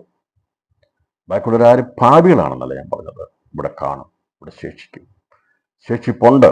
60 മേനിയും 30 മേനി ഇവിടെ ശേഷിക്കും. 100 മേനി ഉള്ളവർ മാത്രമേ എടുക്കപ്പെടുകയുള്ളൂ. ജീവനോടെയാണ് നാം ഇരിക്കുന്നെങ്കിൽ നാം അത് കാണാൻ വേണ്ടി ഇവിടെ നിൽക്കരുത്, നാം എടുക്കപ്പെടണം. നാം ഇവിടെ ചേരാൻ വേണ്ടി സമർപ്പിച്ചു കൊടുക്കുക. ഇവിടെ 30 മേനിയും 60 മേനിയും ശേഷിക്കും പ്രിയപ്പെട്ടവരെ. അവരുടെ പുനരുത്ഥാനം എപ്പോഴൊക്കെയാണ് നമ്മൾ മനസ്സിലാക്കും. അല്ലാതെ ഒരൊറ്റ ചിന്ത മാത്രം ഈ കാലം എനിക്കും എടുക്കപ്പെടും മാത്രം ചിന്തിച്ചുകൊണ്ടിരിക്കാതെ അത് എടുക്കപ്പെടുന്നവർ ആരൊക്കെയാണെന്നും എന്തൊക്കെയാണെന്നുള്ളത് നമ്മൾ നിരകൾ പഠിക്കണം, മനസ്സിലാകണം. നമ്മൾ എവിടെ വരെയായി എന്നുള്ളത് മനസ്സിലാക്കിയെടുക്കണം. പലപ്പോഴും ഈ പ്രാപിക്കാൻ വയ്യാത്തതിന് കാരണം നമുക്കറിയാം, പണ്ടൊക്കെ പഠിച്ചുകൊണ്ടിരുന്നപ്പോൾ ഒന്നും അറിയത്തില്ലായിരുന്നു. എങ്ങനെയാലും 10-ാം ക്ലാസ് പാസ്സാകണം, കുറേ പേര് നേഴ്സിങ്ങിന് പോകും, കുറേ പേര് ടൈപ്പിങ്ങിന് പോകും, അങ്ങനെയല്ലായിരുന്നു അല്ലേ? അന്നത്തെ മെയിൻ ഇതായിരുന്നു, പഠിത്തം അതായിരുന്നു. വളരെ ചുരുക്കം ആൾക്കാർ ആ ഡിഗ്രിക്കൊക്കെ പോയി മറ്റുള്ള കോഴ്സ് ആരും ഗൈഡ് ചെയ്യാനൊന്നുമില്ലായിരുന്നു, അറിയത്തില്ലായിരുന്നു. കൂടുതൽ ആൾക്കാരും ടൈപ്പ് റൈറ്റിങ്ങിനും അല്ലെങ്കിൽ പട്ടാളത്തിലോ പോലീസോ അല്ലെങ്കിൽ ഇങ്ങനെയുള്ള അവരെ കൊണ്ട് മറ്റുള്ള ജോലികളൊക്കെ ചെയ്ത് സാധാരണ രീതിയിലങ്ങ് പോയത് അല്ലേ, ഇങ്ങനെ പോയത്. എന്നാൽ കുറേ ആൾക്കാർക്ക് അവർക്ക് അറിയാമായിരുന്നു, അവരെ ഗൈഡ് ചെയ്യുവാൻ ഒരു തലമുറ. പക്ഷെ ഇപ്പോൾ അങ്ങനെയല്ല. ഇപ്പോൾ എല്ലാവർക്കും അറിവ് കിട്ടിയിട്ടുണ്ട്. പഠിച്ചു കഴിഞ്ഞാൽ എന്ത് പഠിക്കുക, അതെല്ലാം കോഴ്സ് പഠിക്കുക, എവിടെ എല്ലാം പോകാം എന്നുള്ള അറിവ് കിട്ടിയിട്ടുണ്ട്. അപ്പോൾ അതിനനുസരിച്ച് മാറ്റം വന്നു. പണ്ട് കുറേ ആൾക്കാർക്ക് വേണ്ടി മാത്രമായിരുന്നു ചില ജോലികളും പൊസിഷൻ, ഇപ്പം അത് മാറി. ഇപ്പം ഞാൻ പറഞ്ഞത്, അപ്പോൾ ഈ അറിവ് നല്ലതാണ്, നമ്മൾ നേടണം, എങ്കിൽ മാത്രമേ നമുക്ക് ലഭിക്കാൻ കഴിയും. ഇപ്പോൾ ദൈവവചനപരമായിട്ട് നാം അറിവ് നേടുന്നത് നാം എത്രാമത്തെ ക്ലാസ്സിലായി എന്നൊന്ന് അറിയാൻ വേണ്ടിയാണ്. നാം ഏത് നിലവാരത്തിലായി എന്നുള്ളത് അറിഞ്ഞു കഴിയുമ്പോഴാണ് നമുക്കത് എനിക്കാകണം എന്നുള്ളൊരു ആഗ്രഹം ഉണ്ടാകുന്നത്.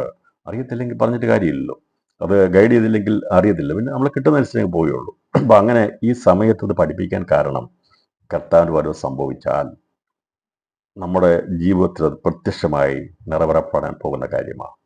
അതുകൊണ്ട് ഭയത്തോടെ ആണ് ഞാനിത് ക്ലാസ് എടുക്കുന്നത്. ഇന്ന് കർത്താവ് ഇപ്പോൾ വരികയാണെങ്കിൽ നമ്മൾ എത്ര പേര് രൂപാന്തരപ്പെടും? അവൻ്റെ ശരീരത്തോട് ചേരാനുള്ള യോഗ്യത നമുക്കുണ്ടോ? ആ മണവാളായിരിക്കുന്ന ക്രിസ്തുവിനോട് ചേരുവാൻ എന്ത് യോഗ്യതയാണ് നമുക്കുള്ളത്? അവൻ്റെ സ്വഭാവത്തിൻ്റെ ഏതെങ്കിലും അടുത്തെല്ലാമുള്ള സ്വഭാവം നമുക്കുണ്ടോ? നമുക്കുണ്ടോ? ആ സ്നേഹമുണ്ടോ? നമ്മൾ അളന്ന് നോക്കേണ്ട സ്കെയില് സ്കെയിലുമായിട്ടാണ് നമ്മൾ നോക്കേണ്ടത്. അടുത്തിരിക്കുന്ന ഒരു വിശ്വാസിയായിട്ടല്ല നമ്മൾ നോക്കേണ്ടത്. ക്രിസ്തുവിനോട്ട് നമ്മൾ ജസ്റ്റ് ഒന്ന് നോക്കിയാൽ നമുക്ക് എങ്ങും ചെല്ലാൻ കഴിയത്തില്ല. അവനോട് സദസ്യനാകണം നമ്മൾ പറഞ്ഞിരിക്കുന്നത്. കർത്താവ് പറഞ്ഞത് നമ്മൾ അവനോട് സദസ്യനാകണമെന്ന്. അങ്ങനെയല്ല പറഞ്ഞിരിക്കുന്നത്. നാം അവനോട് സദസ്യന്മാരാകുന്നു പറഞ്ഞാൽ ഈ സ്കെയിൽ വെച്ചാൽ ഏകദേശമെങ്കിലും ഒരു പാസ് മാർക്കെങ്കിലും കിട്ടുന്ന ഒരു നിലവാരത്തിലേക്ക് വരുന്നവരാണ് ജയാളികൾ എന്ന് പറയുന്നത്. അത് മുഴുവൻ ഫുൾ മാർക്ക് വാങ്ങിച്ചവരല്ല. യേശുവിൻ്റെ സ്നേഹം, യേശുവിൻ്റെ സ്വഭാവം, യേശുവിൻ്റെ ജീവിതത്തിൻ്റെ വിശുദ്ധി, ഇതൊക്കെ നമ്മൾ നോക്കുമ്പോൾ നമ്മളൊന്നുമായിട്ടില്ല, സീറോയാണ് ഒന്ന് നമുക്ക് മനസ്സിലാക്കി സമർപ്പിച്ച് ജീവിക്കുന്നതിനെയാണ് ഉണർവെന്ന് പറയുന്നത്, ആത്മീയ ഉണർവെന്ന് പറയുന്നത്. തിരിച്ചറിവ് നമ്മൾ മനസ്സിലാക്കും, ഞാൻ എത്രയായിട്ടുള്ളൂ. അപ്പം അങ്ങനെ മനസ്സിലായി എനിക്ക് എൻ്റെ യേശുവിനെ പോലെ ആകണം. അങ്ങനെ പൗലോസ് പറഞ്ഞു, നിങ്ങൾ എന്നെ അനുകരിപ്പീൻ എന്ന് പറഞ്ഞു. അദ്ദേഹം ആ ഒരു നിലവാരത്തിലേക്ക് ക്രിസ്തു കാണിച്ച മാതൃകയിലേക്ക് എത്തിയപ്പോൾ പറഞ്ഞു, എന്നെ അനുകരിപ്പീൻ എന്ന് പറഞ്ഞു. അത് എപ്പോഴാണെന്നറിയാമോ? തൻ്റെ ശുശ്രൂഷയുടെ അവസാന സമയഘട്ടമായിട്ടുള്ളതാണ് പറഞ്ഞത്. എന്ന് പറഞ്ഞു, നമ്മൾ തികഞ്ഞവർ എന്നൊക്കെ പറഞ്ഞു. നമ്മൾ തികഞ്ഞവരൊക്കെ ഇങ്ങനെ ചിന്തിച്ചോളണം. ഇപ്പോൾ തികവില്ലാത്ത തികവ് പ്രാപിക്കാൻ കഴിയും, നമ്മളെ കൊണ്ട് പ്രാപിക്കും. ഞാൻ പറഞ്ഞല്ലോ, സാധിക്കും. ഒറ്റ കാര്യമേ ചെയ്യാവുള്ളൂ. നമ്മുടെ കഴിവ് കൊണ്ടോ ബുദ്ധി കൊണ്ടോ നമ്മളതിനെ പ്രാപിച്ചെടുക്കാൻ കഴിയാതെ ദൈവത്തോട് പറയണം. ഉറച്ച നിലവിളിയോടും കണ്ണുനീരോടും പറയണം, കർത്താവേ, എനിക്കറിയാം അങ്ങ് വരുമെന്നുള്ളത്. അങ്ങ് വരുമ്പോൾ നിന്നോട് ചേരണമെങ്കിൽ എനിക്കതിൻ്റെ യോഗ്യതയുമില്ല കർത്താവേ എന്ന് നാം ദൈവത്തോട് പറഞ്ഞു, എന്നെ അതിന് എങ്ങനെയെങ്കിലും സംഭവം എന്ന് ഞാൻ വീണ്ടും പറയുക, എങ്ങനെയെങ്കിലും കർത്താവേ എന്നെ ഞാൻ സുവിശേഷം അറിയിച്ചിട്ടില്ല കർത്താവേ, ഞാൻ ചെയ്യേണ്ടതൊന്നും ചെയ്തിട്ടില്ല കർത്താവേ, എനിക്കൊന്നും അങ്ങോട്ട് പറയാനില്ല. പക്ഷേ അങ്ങ് വരുമ്പോൾ തൻ്റെ വിശുദ്ധന്മാരെ ചേർക്കുമ്പോൾ, നിർമ്മല കന്യകയെ ചേർക്കുമ്പോൾ എന്നെ കൂടി, ഏഴെ കൂടി, എൻ്റെ പ്രിയപ്പെട്ടവരെ കൂടി കർത്താവെ അങ്ങയ്ക്ക് ചേർക്കുവാൻ മനസ്സലിയണമേ, എന്നോട് ഞങ്ങളോട് കരുണ തോന്നണമേ എന്ന് പ്രാർത്ഥിച്ച് ഉണർന്ന് നമുക്ക് ദിവസം ജീവിക്കാം. അതല്ലാതെ മറ്റൊരു മാർഗമില്ല. അങ്ങനെ ആകുമ്പോൾ കർത്താവ് പറഞ്ഞത്, നിങ്ങളത് പ്രാപിക്കുന്ന പറയുന്നത്, ദൈവം അനുവദിക്കുന്ന പക്ഷം നാം അത് ചെയ്യും, പരിജ്ഞാനപൂർത്തി പ്രാപിക്കും എന്ന് പറഞ്ഞാൽ സാധിക്കത്തില്ലെന്നല്ല, സാധിക്കും. ഒറ്റ കാര്യമേ ഉള്ളൂ, ദൈവസന്നിധി സമർപ്പിച്ചു കൊടുക്കുക, കർത്താവിനോട് അപേക്ഷിക്കുക, പ്രാർത്ഥനയുടെ പ്രധാന വിഷയമാക്കി കർത്താവിൻ്റെ വരവിന് വേണ്ടിയുള്ള വിഷയത്തെ പ്രാർത്ഥിക്കുക. എത്ര പേർ പ്രാർത്ഥനയുടെ പ്രഥമ വിഷയമായി പ്രാർത്ഥിക്കും, ആത്മാർത്ഥമായി പ്രാർത്ഥിക്കും, ഒറ്റയ്ക്ക് പ്രാർത്ഥിക്കും? നമ്മൾ ഒറ്റയ്ക്കായിരിക്കുമ്പോൾ ദൈവത്തോട് നമ്മൾ സംസാരിക്കണം, കർത്താവേ, അങ്ങ് വരുമ്പോൾ എനിക്ക് രൂപാന്തരപ്പെടണം, അതിനായി എൻ്റെ ദേഹത്തെയും ദേഹിയെയും ആത്മാവിനെയും ശുദ്ധീകരിച്ച് കർത്താവെ വരവേണ്ടി ഒരുക്കണമേ എന്നുള്ള പ്രാർത്ഥനയായിരിക്കണം എപ്പോഴും നമുക്ക് മുമ്പിൽ ഉണ്ടാകേണ്ടത്. ഈ ഒരു വിഷയമാണ് പ്രധാനമായിട്ടുള്ളത്. ഇപ്പോൾ കർത്താവിന് മധ്യാകാശ പ്രത്യക്ഷത എപ്പോൾ സംഭവിക്കുന്നു എന്നുള്ളതിനെക്കുറിച്ച് നമ്മൾ വളരെ വ്യക്തമായി വചനാടിസ്ഥാനത്ത് നമ്മൾ ചിന്തിക്കും, പഠിക്കും. അത് വെളിപ്പാട് പുസ്തകത്തിൽ രേഖപ്പെടുത്തിയിട്ടുണ്ട്. അതെവിടെയാണെന്ന് മനസ്സിലാക്കിയെടുക്കാൻ വേണ്ടിയുള്ള വാക്യങ്ങളെ നമ്മൾ കൊണ്ടുവരും. ഒരു താക്കോൽ വാക്യം ഉപയോഗിച്ചാണ് വെളിപ്പാട് പുസ്തകത്തിൻ്റെ ഭാവികാല സംഭവങ്ങളുടെ കീ നമ്മൾ ഓപ്പൺ ചെയ്യുന്നത്. അങ്ങനെ ഓപ്പൺ ചെയ്യാതെ ആര് പഠിച്ചാലും മനസ്സിലാകത്തില്ല. പാസ്വേഡ് ഇല്ലാതെ നിങ്ങളൊരു മൊബൈൽ ഫോൺ കൊണ്ടു നടന്നാൽ, നിങ്ങളൊരു ലാപ്ടോപ്പ് കൊണ്ടു നടന്നാൽ ഒരു പ്രയോജനമില്ല, കൊണ്ടു നടക്കാന്നേ ഉള്ളൂ. പിന്നെ അവിടെ ഇവിടെയൊക്കെ വേണമെങ്കിൽ എന്തെങ്കിലും തട്ടിമുട്ടിയിട്ടിരിക്കുക, അതേ ഉള്ളൂ. പക്ഷേ ആ പാസ്വേഡ്, കീവേഡ് ഉപയോഗിച്ച് തുറന്നു കഴിഞ്ഞാൽ പിന്നീട് ചെയ്യാമെന്ന് പറഞ്ഞ പോലെ വെളിപ്പാട് പുസ്തകത്തിൻ്റെ കീവേഡുണ്ട്. അത് ഉപയോഗിച്ച് ഓപ്പൺ ചെയ്ത് കഴിഞ്ഞാൽ മാത്രമേ ഭാവികാല സംഭവങ്ങളെക്കുറിച്ച് മനസ്സിലേക്ക് എടുക്കാൻ സാധിക്കത്തുള്ളൂ. മുഴുവനും ശക്തമായ പഠിപ്പിലാണെന്നോ വ്യക്തമായ പഠിപ്പിലാണെന്നോ പൂർണ്ണതയൊന്നുമല്ല ഞാൻ പറഞ്ഞത്. നമുക്കൊന്ന് കയറി ചെല്ലാൻ സാധിക്കും. എല്ലാ അധ്യായങ്ങളിലൂടെയും കയറി നമുക്ക് ഇറങ്ങി വരാനായിട്ടുള്ള ഒരു കാഴ്ചപ്പാട് വെളിപ്പാട് പുസ്തകത്തിന്റെ പഠനത്തിൽ നൽകാൻ ദൈവാത്മാവ് കൃപ തന്നിട്ടുണ്ട്. അതാണ് ഞാൻ നിങ്ങളുടെ മുമ്പിൽ പഠന വിഷയമായിട്ട് കൊണ്ടിരുന്നത്. മുഴുവനും തെളിയിച്ചെന്നോ പൂർണ്ണതയാണെന്നോ അവകാശപ്പെടുന്നില്ല. എന്നാൽ എല്ലാ മേഖലകളിലൂടെയും കടന്നു ചെന്നിട്ട് നമുക്ക് മടങ്ങി വരാൻ സാധിക്കും. അത് പറഞ്ഞാൽ കയറിപ്പോയിട്ട് ഇറങ്ങി വരണം. കയറിയിട്ട് എവിടെയെങ്കിലും വട്ടം കറങ്ങിയല്ല ചെയ്യേണ്ടത്. നമ്മൾ കയറിയിട്ട് നമ്മൾ പഠിച്ചു കഴിഞ്ഞാൽ നമ്മൾ എന്ത് ചെയ്യും? അതുപോലെ തന്നെ നമ്മൾ എന്ത് ചെയ്യും? അത് ഇറങ്ങി വരണം. അതാണ് പഠനം എന്നുള്ളത്. ഇപ്പോൾ ഒന്നാമത് ഇനി സംഭവിക്കാൻ പോകുന്ന കർത്താവിന്റെ മധ്യാകാശ പ്രത്യക്ഷതയാണ്. രണ്ടാമത് സംഭവിക്കാൻ പോകുന്നത് പ്രാവണാനന്ദ സംഭവങ്ങൾ എന്ന് പറഞ്ഞ് സഭ എടുക്കപ്പെട്ടാൽ പിന്നെ എവിടെയെന്നുള്ളതാണ്. അതിനടുത്ത് ചിന്തിക്കുന്നത് സാത്താന്യ മഹോദരമാണ്. അതിനോടനുബന്ധമായി നാലാമത് ചിന്തിക്കുന്നത് എതിർക്രിസ്തുവിന്റെ ഭരണമാണ്. അഞ്ചാമത്തെ കാര്യം കർത്താവിൻ്റെ മഹത്വ പ്രത്യക്ഷതയും ലോക അവസാനവുമാണ്. ലോകാവസാനത്തെങ്കിൽ എന്ത് സംഭവിക്കും? കർത്താവിൻ്റെ മഹത്വ പ്രത്യക്ഷ രണ്ടാമത്തെ വരവ്, അഥവാ രണ്ടാമത്തെ വരവും ലോകാവസാനവും. ഇപ്പോൾ ലോക ആരംഭം, ലോകാവസാനം എന്നുള്ളതിനെ നമ്മൾ ചിന്തിക്കും. ലോകാവസാനം എപ്പോൾ തുടങ്ങി എന്നുള്ളത് എല്ലാവർക്കും അറിയാമല്ലോ. ലോകാവസാനം എന്നുള്ളത് അന്ത്യകാലം എന്നുള്ളത് ഇപ്പം ചിലർ പ്രാർത്ഥിക്കുമ്പോൾ ഇപ്പോഴും പറയും, അന്ത്യകാലമാകയാൽ ഞങ്ങൾക്ക് വേണ്ടി ഇപ്പോൾ ഇരട്ടി പങ്കൊക്കെ തരണമെന്ന് പറയും. ചേട്ടാ, ഇവനെ അറിയത്തില്ല അന്ത്യകാലം എന്ന് തുടങ്ങിയെന്നുള്ളത്. അന്ത്യകാലം എന്ന് പറയുന്നത് കർത്താവിൻ്റെ ഒന്നാമത്തെ വരവിൽ തുടങ്ങിയ കാര്യം. സഭ സ്ഥാപിക്കപ്പെട്ടുള്ള അന്ത്യകാലം. അന്ത്യകാലത്തിന്റെ പ്രാരംഭ നാളും അവസാന നാളുമായിട്ടേ ഉള്ളൂ. അല്ലാതെ ഇപ്പോൾ പ്രത്യേക അഭിഷേകമൊന്നുമില്ല. ദൈവസഭയുടെ മേൽ പ്രത്യേക അഭിഷേകമൊന്നുമില്ല. ഇത് ഒറ്റ ഗീറേ ഉള്ളൂ. ദൈവസഭ പരിശുദ്ധാത്മാവിനെ അന്ന് തന്ന അഭിഷേകം അത് മാത്രമേ ഉള്ളൂ. സഭ എടുക്കപ്പെടുമ്പോൾ അത് മാത്രമേ സഭ ആ പരിശുദ്ധാത്മാവ് കൊണ്ടുപോകാൻ വേണ്ടി അവിടെ നിൽക്കുന്നത്, നമ്മെ ഒരുക്കി കൊണ്ടുപോകാൻ വേണ്ടി ആ പരിശുദ്ധ. അതിനേക്കാൾ അപ്പുറമായിട്ട് ഇനി ഒരഭിഷേകവും തരാൻ ഇവിടെ ഇല്ല. പരിശുദ്ധാത്മാവ് അഭിഷേകം ദൈവസഭയ്ക്ക് തരാനില്ല. അതാണ് അതിൻ്റെ വ്യക്തമായ ടീച്ചിങ്. അതാണ് കാരണം ദൈവത്തിൻ്റെ തൃത്വത്വമായിരിക്കുന്ന, ദൈവത്തോട് സമത്വമുള്ള കുഞ്ഞാടിൻ്റെ പുനരുത്ഥാനത്തിന്റെ ആത്മാവിനേക്കാൾ അപ്പുറമായിട്ട് ഇനി സ്വർഗത്തിൽ നിന്ന് എന്ത് ആത്മാവിനെ നൽകാനുള്ളത്? എനിക്ക് വേണ്ട. എനിക്ക് വേറെ ഒരു ആത്മാവിനെയും വേണ്ട. നിങ്ങൾക്ക് ആർക്ക് വേണേലും പ്രാപിച്ചു, ഇരട്ടിയും വാങ്ങിച്ചു, മുക്കാലും വാങ്ങിച്ചു, മുഴുവനും വാങ്ങിച്ചു, കുഴപ്പമൊന്നുമില്ല. പക്ഷേ ഞാൻ ഇന്ന് രാത്രിയിൽ പഠിപ്പിക്കുന്നത് ദൈവത്തിന്റെ പരിശുദ്ധാത്മാവ് ഭൂമിയിലുണ്ട്. ദൈവത്തിന്റെ തൃപ്തമായിരിക്കുന്ന പരിശുദ്ധാത്മാവിനെ ലോക അവസാനത്തിന്റെ പ്രാരംഭ നാളിൽ യേശു കർത്താവ് തൻ്റെ ആത്മാവിനെ ഭൂമിയിലേക്ക് അയച്ചു. ആ പരിശുദ്ധാത്മാവ് നമ്മളെ നയിച്ചുകൊണ്ട് ഇരിക്കുന്നു. അത് കൂടത്തുമില്ല, കുറയത്തുമില്ല. അവന് മാറ്റമില്ലാത്തതാണ് പരിശുദ്ധാത്മാവിൻ്റെ ആ പ്രവൃത്തി. അത് നിവർത്തിക്കൊണ്ടുകൊണ്ടേയിരിക്കുന്നു. ഞാൻ പ്രാപിക്കുന്നതിലാണ് വ്യത്യാസമുള്ളത്. നമ്മുടെ വീടിൻ്റെ അടുത്തോടെ ലൈൻ പോകുന്നുണ്ട്. അത് 230 വോൾട്ട് ആയിരിക്കും പോയിക്കൊണ്ടിരിക്കുന്നത്. അതിനൊരു കണക്കുണ്ട്. അത് ഫ്ലക്ച്വേറ്റ് ചെയ്യത്തില്ല. അത് സ്ഥിരതയുള്ളതായിരിക്കണം. അതിൽ നിന്ന് എനിക്ക് വേണമെങ്കിൽ ഒരു ലൈറ്റ് വിട്ടുകൊണ്ടിരിക്കുക, എൻ്റെ ഇഷ്ടം, എനിക്ക് അത്രേ പറ്റുള്ളെങ്കിൽ. ഞാൻ സമ്പന്നാണെങ്കിൽ എല്ലാ മുറിയിലും AC വെക്കും. അത് ഓരോരുത്തരുടെ കഴിവ് പോലെയാണ്. അപ്പോൾ പരിശുദ്ധാത്മാവ് ഭൂമിയിലുണ്ട്. അതിനെ ഓരോരുത്തരും പ്രാപിച്ചെടുക്കുന്നത് എങ്ങനെയാണെന്നുള്ളതേ ഉള്ളൂ. അല്ലാതെ പരിശുദ്ധാത്മാവ് ഇനി ഇരട്ടി പങ്കായിട്ട് വരുമൊന്നുമില്ല. മനസ്സിലായി വിചാരിക്കുന്നു. ചില വിചാരിക്കുന്നത് ഇപ്പോൾ തന്നിരിക്കുന്ന ഒന്നും പോരാത്തതുകൊണ്ട് ഇരട്ടി അങ്ങോട്ട് ഒഴിച്ചു കഴിയുമ്പോൾ എല്ലാവർക്കും ഒന്ന് നിറയുന്ന. അങ്ങനെയല്ല, തെറ്റായിട്ട് ചിന്തിച്ച് വെക്കരുത്. ഇപ്പം 1 ഡോസ് മരുന്ന് കഴിക്കുന്നത് 2 ഡോസ് മരുന്ന് തന്നേക്കാം, പെട്ടെന്ന് സൗഖ്യമാകട്ടെ. അങ്ങനെയല്ല. അപ്പോൾ അങ്ങനെയല്ല ദൈവത്തിൻ്റെ ആത്മാവ് ഇവിടെ ഉണ്ട്. അത് പ്രവർത്തിച്ചുകൊണ്ടിരിക്കുക.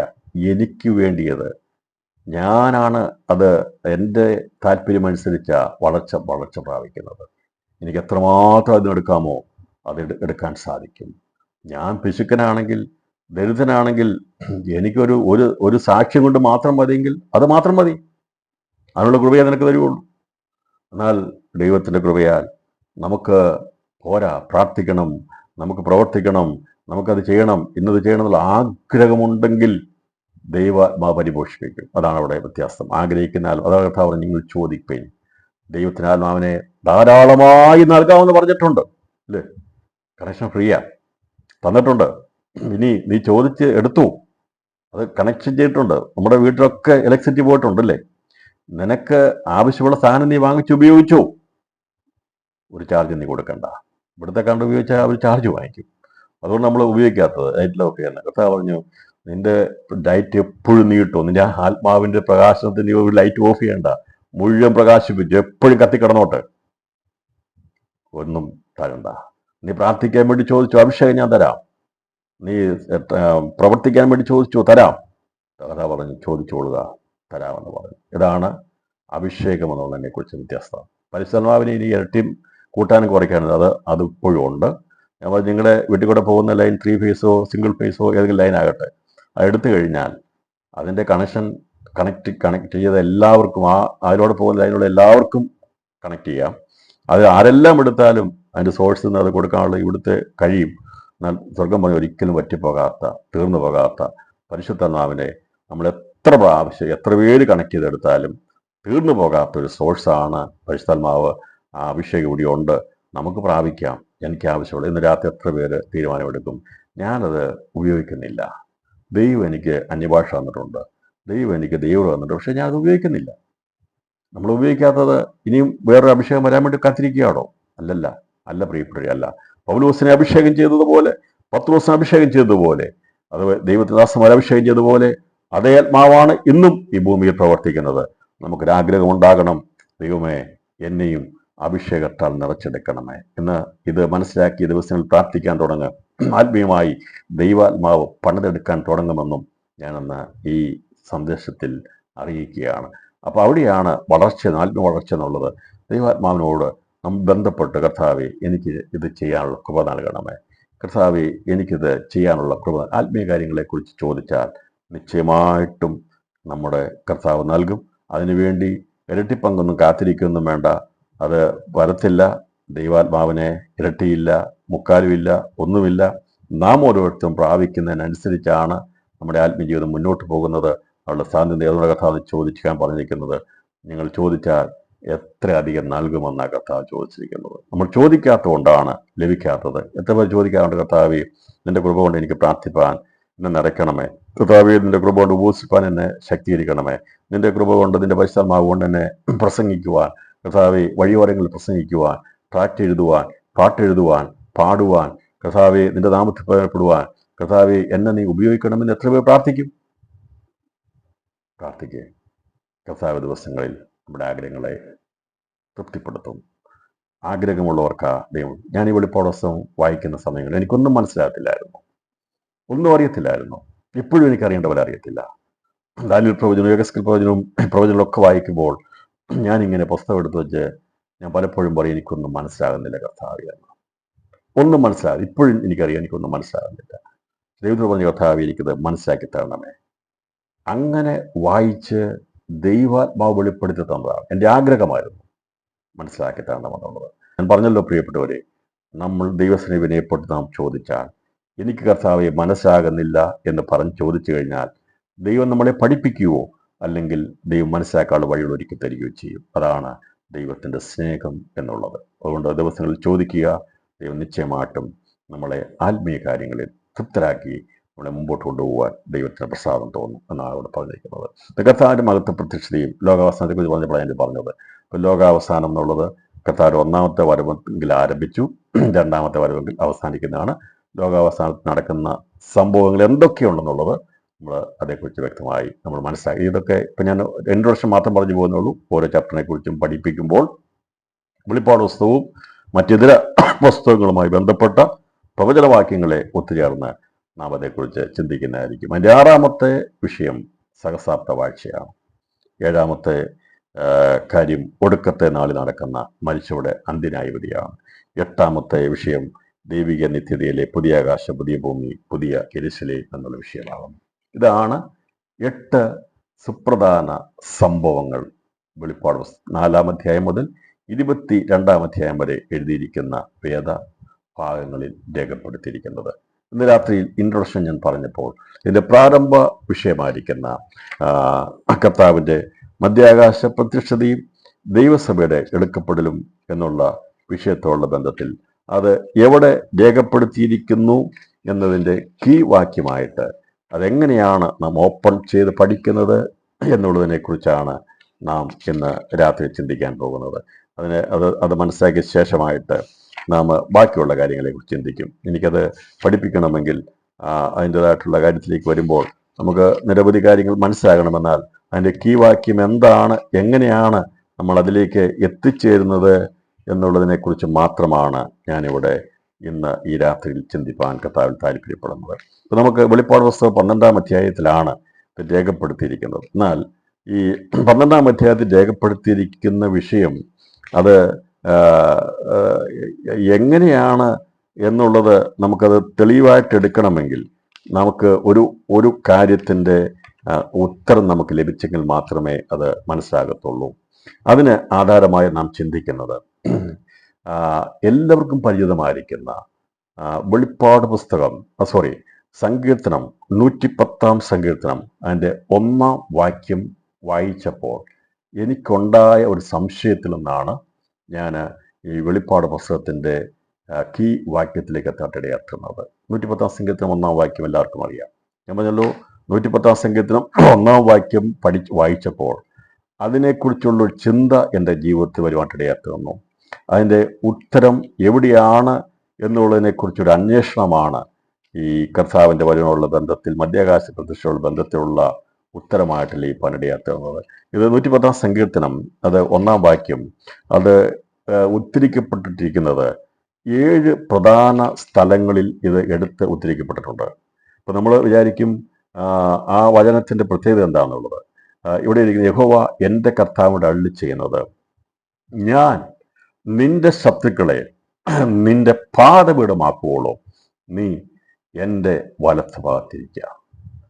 ഈ ഒരു വിഷയത്തിൽ ഇതെവിടെയാണ് സംഭവിക്കുന്നത് എന്നുള്ളതിനെക്കുറിച്ചുള്ള ഒരാഴമേറിയ ആഗ്രഹം വന്നു കഴിഞ്ഞപ്പോൾ, അത് ഞാൻ ചിന്തിച്ചു കഴിഞ്ഞപ്പോൾ നമുക്ക് കാണാൻ സാധിക്കുന്നത് മത്തായി സുവിശേഷം 22 44 വാക്യത്തിലും, മർക്കോസ് സുവിശേഷം 12 36 വാക്യത്തിലും, ലൂക്കോസ് സുവിശേഷം 20 42 വാക്യത്തിൽ 3 സുവിശേഷകർ ഈ സങ്കീർത്തനത്തെ യേശു എടുത്തുദ്ധരിച്ചതായിട്ട് അവര് ഉദ്ധരണികൾ നൽകിയിട്ടുണ്ട്.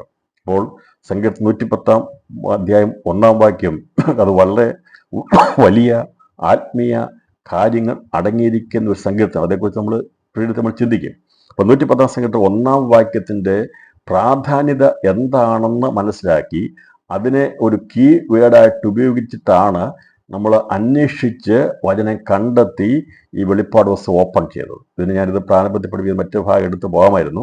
പക്ഷേ ഇത് ഞാൻ ആദ്യം പറയുന്നത് എങ്ങനെയാണ് ഈ വെളിപ്പാട് പുസ്തകത്തിന്റെ ഉള്ളിലേക്ക് കടന്നു ചെല്ലാൻ സാധിച്ചത് എന്നുള്ളതിൻ്റെ ഒരു ചരിത്രം വെളിപ്പെടുത്തുകയാണ്, ഒരു പശ്ചാത്തലം വെളിപ്പെടുത്തുകയാണ്. ഇത് വായിച്ചപ്പോൾ എന്നെ വളരെയധികം സ്പർശിച്ചു. എന്നാണ് ഇത് സംഭവിക്കുന്നത്?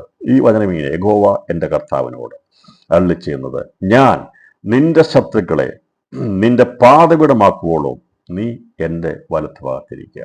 ഈ പ്രവചനം ഞാൻ പറഞ്ഞല്ലോ, 3 സുവിശേഷകർ ഈ സങ്കീർത്തനത്തിൽ നിന്ന് യേശു എടുത്തുദ്ധരിച്ചതായിട്ട് രേഖപ്പെടുത്തി. മത്തായി 22:44, മർക്കോസ് 12:36, ലൂക്കോസ് 20:42. ഇതേ വാക്യം അപ്പോസ്തല പ്രവൃത്തി 2-ാം അധ്യായം 34, 35 വാക്യങ്ങളിൽ സഭയുടെ സ്ഥാപനത്തോടുള്ള ബന്ധത്തിൽ പത്രോസ് ഈ വചനം എടുത്ത് രേഖപ്പെടുത്തുവാനിടയായിരുന്നു. എബ്രായർക്ക് എഴുതിയ ലേഖനത്തിൽ അതിൻ്റെ 1-ാം അധ്യായം 13-ാം വാക്യത്തിലും 10-ാം അധ്യായം 12, 13 വാക്യങ്ങളിലും ഇത് രേഖപ്പെടുത്തിയിരിക്കുന്നത് നമുക്ക് കാണാൻ സാധിക്കുന്നുണ്ട്. അപ്പോൾ ഇത്രമാത്രം ഈ പറയുന്ന ആവർത്തിച്ച് രേഖപ്പെടുത്തിയിരിക്കുന്ന ഈ വചനം 7 പ്രാവശ്യം രേഖപ്പെടുത്തിയിരിക്കുന്നത് എത്ര വലിയ കാര്യമാണ് എന്നുള്ളതിൻ്റെ ഒരു ചിന്ത വന്നു കഴിഞ്ഞപ്പോൾ അത് എവിടെയായിരിക്കും എന്നുള്ള ആ നോട്ടത്തിലാണ് വെളിപ്പാട് പുസ്തകം 12-ാം അധ്യായത്തിലേക്ക് ദൈവകൃപയാൽ എൻ്റെ കണ്ണെത്തുവാനിടയെത്തുന്നത്. അങ്ങനെയാണ് ഈ വെളിപ്പാട് പുസ്തകം 12-ാം അധ്യായവും കർത്താവിൻ്റെ മധ്യാകാശ പ്രത്യക്ഷതയും തമ്മിൽ ബന്ധം ഉണ്ട് എന്ന് വളരെ കൃത്യമായിട്ട് ഇതിനെ പറഞ്ഞ് തെളിയിച്ചിരിക്കുന്നത്. ഇപ്പം ഞാൻ ഈ പറഞ്ഞിരിക്കുന്ന വചനങ്ങൾ ഉണ്ടോ ഇല്ലയോ എന്നുള്ളത് നിങ്ങൾക്ക് സംശയം തോന്നും. അതുകൊണ്ട് എബ്രായ ലേഖനത്തിൽ ഉണ്ടോ എന്നുള്ളത് ഒന്ന് വായിച്ച് കേൾപ്പിക്കാം.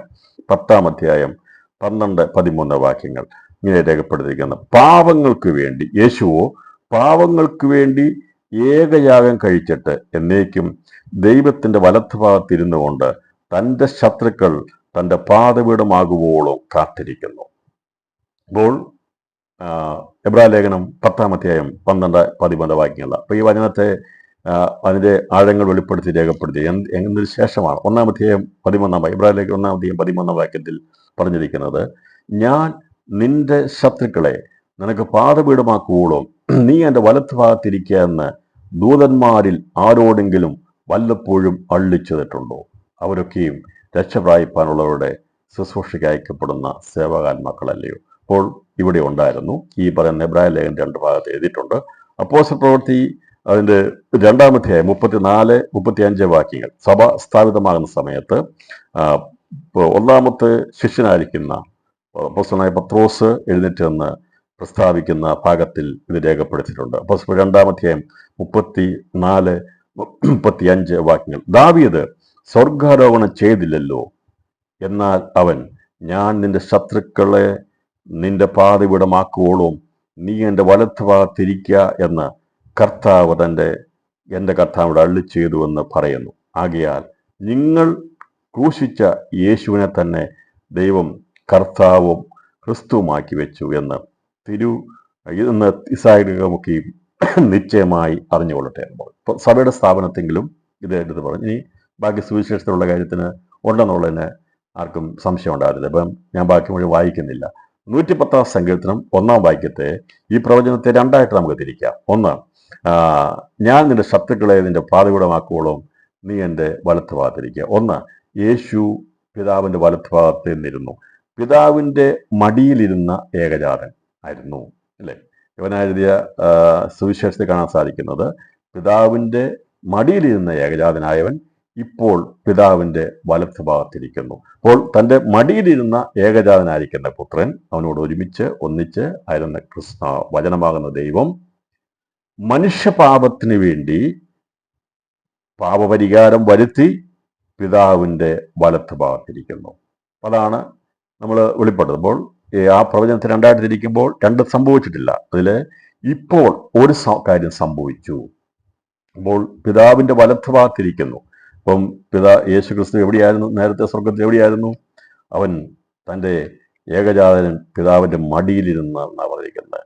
തൻ്റെ മടിയിലിരുന്ന അതിൻ്റെ യോഹന്നാൻ സുവിശേഷം 1-ാം അധ്യായം അതിൻ്റെ 18-ാമത്തെ വാക്യം, ദൈവത്തെ ആരും ഒരു നാളും കണ്ടിട്ടില്ല, പിതാവിൻ്റെ മടിയിലിരിക്കുന്ന ഏകജാതനായ പുത്രൻ അവനെ വെളിപ്പെടുത്തിയിരിക്കുന്നു. അപ്പോൾ യേശു ക്രിസ്തു പിതാവിൻ്റെ മടിയിലിരിക്കുന്നവനായിരുന്നു.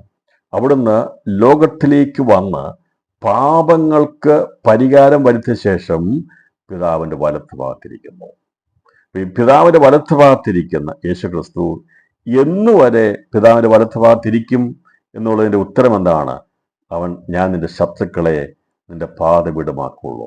അപ്പോൾ സ്വർഗം അവൻ്റെ സിംഹാസനവും ഭൂമി അവൻ്റെ പാദപീഠവും ആകുന്നു. അപ്പോൾ അങ്ങനെയാണെങ്കിൽ ദൈവത്തിൻ്റെ ശത്രുക്കൾ എന്ന് പറയുമ്പോൾ സാത്താനും അവൻ്റെ കൂട്ടരുമാണ്. അപ്പോൾ ദൈവത്തിൻ്റെ ശത്രുക്കൾ, ഞാൻ നിന്റെ ശത്രുക്കൾ, അഥവാ പിതാവാൻ ദൈവം തൻ്റെ പുത്രനോട് പറയാണ്, നിന്റെ ശത്രുക്കളെ നിന്റെ പാദപീഠമാക്കുവോളും നീ എൻ്റെ വലത്ത് ഭാഗത്തിരിക്കുക എന്ന് വരെ യേശു ക്രിസ്തു പിതാവിൻ്റെ വലത്ത് ഭാഗത്തിരിക്കും. അഥവാ സഭയെ ചേർക്കാൻ വേണ്ടി എന്നാണ് യേശു വരുന്നതെന്ന് ചോദിച്ചാൽ, ഈ നിന്റെ ശത്രുവിനെ പാദപീഠമാക്കുവോളും നീ എൻ്റെ വലത്ത് ഭാഗത്തിരിക്കുക എന്നാണ് പറഞ്ഞിരിക്കുന്നത്. അപ്പോൾ പിതാവാം ദൈവത്തിന്റെ വലത്ത് ഭാഗത്തിരിക്കുന്നു എന്നുള്ളത് ഇബ്രാഹിം ലേഖനത്തിൽ നമുക്കറിയാം. അതുപോലെ സുവിശേഷത്തിൽ നമുക്ക് കണ്ടിട്ടുണ്ട്. യേശു 40-ാം ദിവസം സ്വർഗാരോഹണം ചെയ്ത് എന്ത് ചെയ്തു? പിതാവിന്റെ വലത്ത് ഭാഗത്തിരിക്കുന്നു. ഈ വലത്ത് ഭാഗത്തിരിക്കുന്ന ക്രിസ്തു എന്നുവരെയാണ് അവിടെ ഇരിക്കുന്നത് എന്നുള്ളതിന്റെ ഉത്തരം ലഭിക്കുമ്പോൾ നമുക്ക് മനസ്സിലാകും, അന്നാണ് മധ്യാകാശ പ്രത്യക്ഷത ഉണ്ടാകുന്നത്. അപ്പോൾ ഈ ദൈവത്തിന്റെ ശത്രുവായിരിക്കുന്ന സാത്താനും അവന്റെ കൂട്ടരും എന്നാണ് സ്വർഗത്തിൽ നിന്ന്, അഥവാ ഞാൻ നിന്റെ ശത്രുവിന്റെ പാദപീഠമാക്കോളും. അപ്പോൾ ഈ സാത്താനായിരിക്കുന്ന ശക്തിയെ, ആകാശത്തിന്റെ അഥവാ പർദീസയിലായിരിക്കുന്ന ശക്തിയെ എന്നാണ് ഭൂമിയാകുന്ന പാദപീഠത്തിലേക്ക് തള്ളിക്കളയുന്നത്, അന്ന് വരെയാണ് ഈ പറയുന്ന യേശു ക്രിസ്തു പിതാവിന്റെ വലത്ത് ഭാഗത്തിരുന്ന് നമുക്ക് വേണ്ടി പക്ഷപാതം ചെയ്യുന്നത്. ആ ഒരു അന്വേഷണം നാം ചെന്നെത്തുന്നത് വെളിപ്പാട് പുസ്തകം 404 വാക്യങ്ങളുള്ളതിൽ അതിൻ്റെ 12-ാം അധ്യായം 7 മുതൽ 9 വാക്യങ്ങളാണ് സെൻട്രൽ വാക്യങ്ങൾ. വേദപുസ്തകത്തിന്റെ 404 വാക്യങ്ങളിൽ മധ്യഭാഗത്തായിട്ട് ഇതിനെ മറച്ചു വെച്ചിരിക്കുകയാണ് ദൈവാത്മാവ്. അപ്പോൾ ആ ഒരു വചനം മനസ്സിലാക്കി കഴിയുമ്പോൾ 110-ാം സങ്കീർത്തനത്തിന്റെ 1-ാം വാക്യം കീ വാക്യമായി എടുത്തുകൊണ്ട് വെളിപ്പാട് പുസ്തകത്തിൽ അന്വേഷിച്ച് ചെല്ലുമ്പോൾ ഇത് സംഭവിക്കുന്നത് എന്നാണെന്ന് രേഖപ്പെടുത്തിയിട്ടുണ്ട്.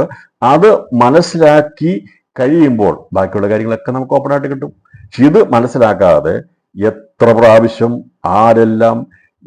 പ്രാവശ്യം വെളിപ്പാട് പുസ്തകം വായിച്ചാലും എത്ര ആവർത്തി ക്ലാസ് കേട്ടാലും ഒരു പ്രയോജനം ഉണ്ടാകത്തില്ല. എന്നാൽ ഇത് പഠിക്കാനുള്ള ഏറ്റവും സിമ്പിളായിട്ടുള്ള മാർഗത്തിലാണ് ഇന്ന് രാത്രി ഞാൻ ഈ ക്ലാസ് പഠിക്കുന്നത്. ഞാൻ പുസ്തകം എഴുതിയ രീതിയിലല്ല പഠിപ്പിക്കുന്നത്. ഇത് ഞാൻ നിങ്ങൾക്ക് മനസ്സിലാകാവുന്ന രീതിയിൽ ഒരു അന്വേഷണത്തോടു കൂടി നാം ഇത് മനസ്സിലാക്കിയെടുക്കുമ്പോൾ മറന്നു പോകത്തില്ല എന്നുള്ളതിൻ്റെ ആത്മാവിൽ തെളിവായതുകൊണ്ടാണ് ഞാൻ ഇങ്ങനെ ഈ ക്ലാസ് ഇന്ന് രാത്രി എടുക്കുന്ന പ്രിയപ്പെട്ടവരെ. അപ്പോൾ എന്ന് വരെ, എപ്പോൾ വരെ, എങ്ങനെ സംഭവിക്കും എന്നുള്ളതിനെ കുറിച്ചുള്ള അന്വേഷണത്തിലേക്ക് നാം കടന്നു ചെല്ലുമ്പോൾ അപ്പോൾ 2 പ്രധാന വാക്കുകളാണ്. പിതാവിന്റെ വലത്ത് ഭാഗത്തിരിക്കുന്ന പുത്രൻ എന്ന് വരെ അവിടെ ഇരിക്കും. അന്ന് എന്ത് സംഭവിക്കും എന്നുള്ളത് അത് മർമ്മമായി കിടക്കുകയാണ്. അതിനെ വ്യാഖ്യാന അർത്ഥത്തിൽ മനസ്സിലാക്കിയെടുക്കാൻ ദൈവകൃപ ലഭിച്ച് പ്രകാശം ലഭിച്ചു കഴിയുമ്പോൾ, അന്വേഷണത്തോടെ വായിച്ചു കഴിയുമ്പോഴാണ് നമുക്ക് ഈ ഭാഗത്തിലേക്ക് എത്താം. ഇപ്പോൾ നിങ്ങൾക്കിത് മനസ്സിലായല്ലോ. 110-ാം സങ്കീർത്തനത്തിന്റെ പ്രാധാന്യത മനസ്സിലായല്ലോ. ബാക്കിയുള്ള ഭാഗങ്ങൾ നമ്മൾ പഠിക്കും. അതിൻ്റെ 110-ാം സങ്കീർത്തനം എന്താണ്, യുവാക്കളായ മഞ്ഞ് നിനക്ക് ഉദരത്തിൽ നിന്ന് വരും എന്നൊക്കെ പറഞ്ഞുള്ളതൊക്കെ വളരെ മർമ്മമേറിയ വിഷയങ്ങളാണ്. അതേക്കുറിച്ച് നമ്മൾ ചിന്തിക്കും.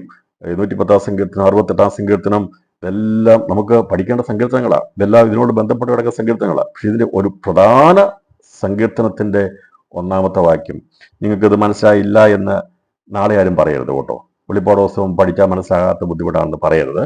വളരെ സിമ്പിളായ രീതിയിൽ ദൈവാത്മാവിന്റെ ഗൈഡൻസിൽ ഞാനത് വെളിപ്പെടുത്തി തരുന്നത് വെളിപ്പാട് ദിവസം പഠിക്കാൻ വേണ്ടിയാണ്. അപ്പം അന്വേഷിച്ച് വായിച്ചു നോക്കിയാൽ മനസ്സിലാകും.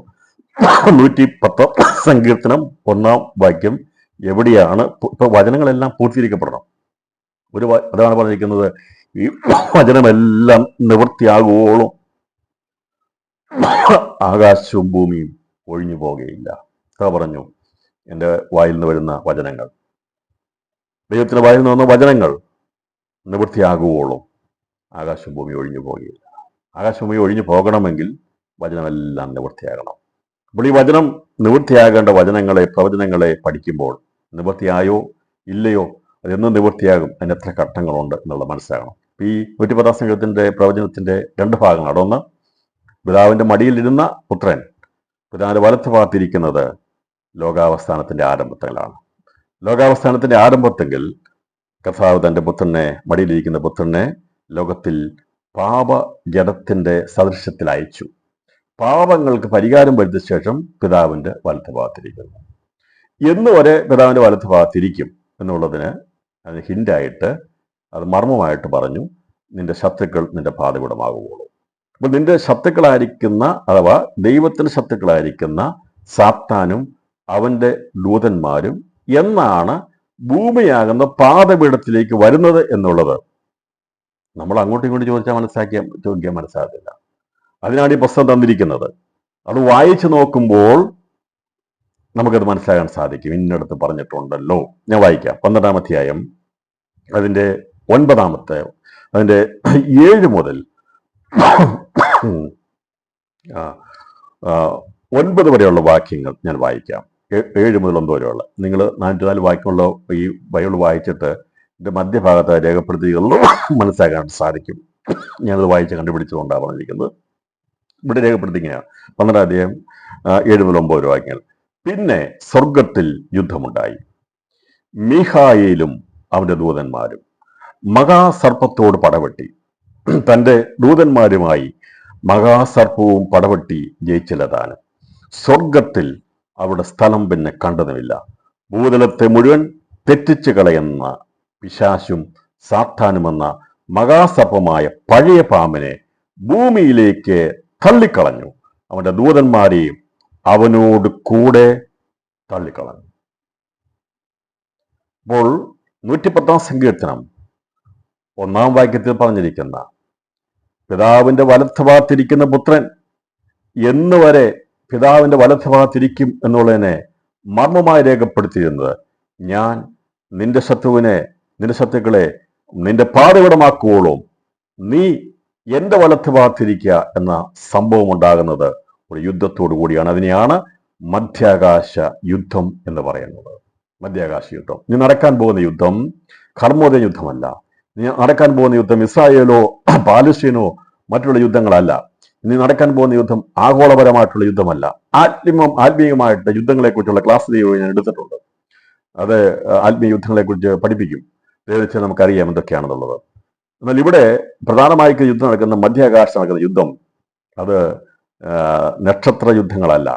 എന്ന് പറഞ്ഞാൽ ഇവിടുത്തെ സ്റ്റാർ വാർസ് അല്ല, ഇവിടുത്തെ സഖ്യരാഷ്ട്രങ്ങൾ തമ്മിൽ യുദ്ധമല്ല. ഇവിടെ യുദ്ധം ചെയ്യുന്നത് സ്വർഗത്തിൽ യുദ്ധമുണ്ടാകുന്നു. ഇത് നടന്ന കാര്യമല്ല.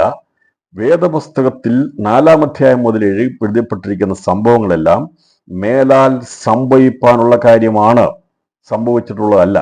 ഹെഡിങ് എഴുതിയിട്ട് ആരും തന്നെ അതിനകത്ത് കഴിഞ്ഞ പോയ കാര്യം എഴുതി വെക്കത്തില്ല. അങ്ങനെ ബോധത്തിൽ ആരെങ്കിലും എഴുതി വെക്കുമോ? ചെയ്യത്തില്ല. അപ്പോൾ ഇത് മേലാൽ സംഭവിക്കാനുള്ള സംഭവമാണെന്ന് രേഖപ്പെടുത്തിയിട്ട് വെളിപ്പാട് ദിവസം 12-ാം അധ്യായത്തിലെ കാര്യം യേശുവിനെ മറിയ പ്രസവിച്ച വിഷയമോ ഒന്നും അല്ല. അതൊക്കെ സംഭവിച്ചു പോയ കാര്യമാണ്. ഇസ്രായേലിനെ രക്ഷപ്പെടുന്ന വിഷയമൊന്നും അല്ല. അതൊക്കെ സംഭവിച്ചു പോയ കാര്യങ്ങളാണ്.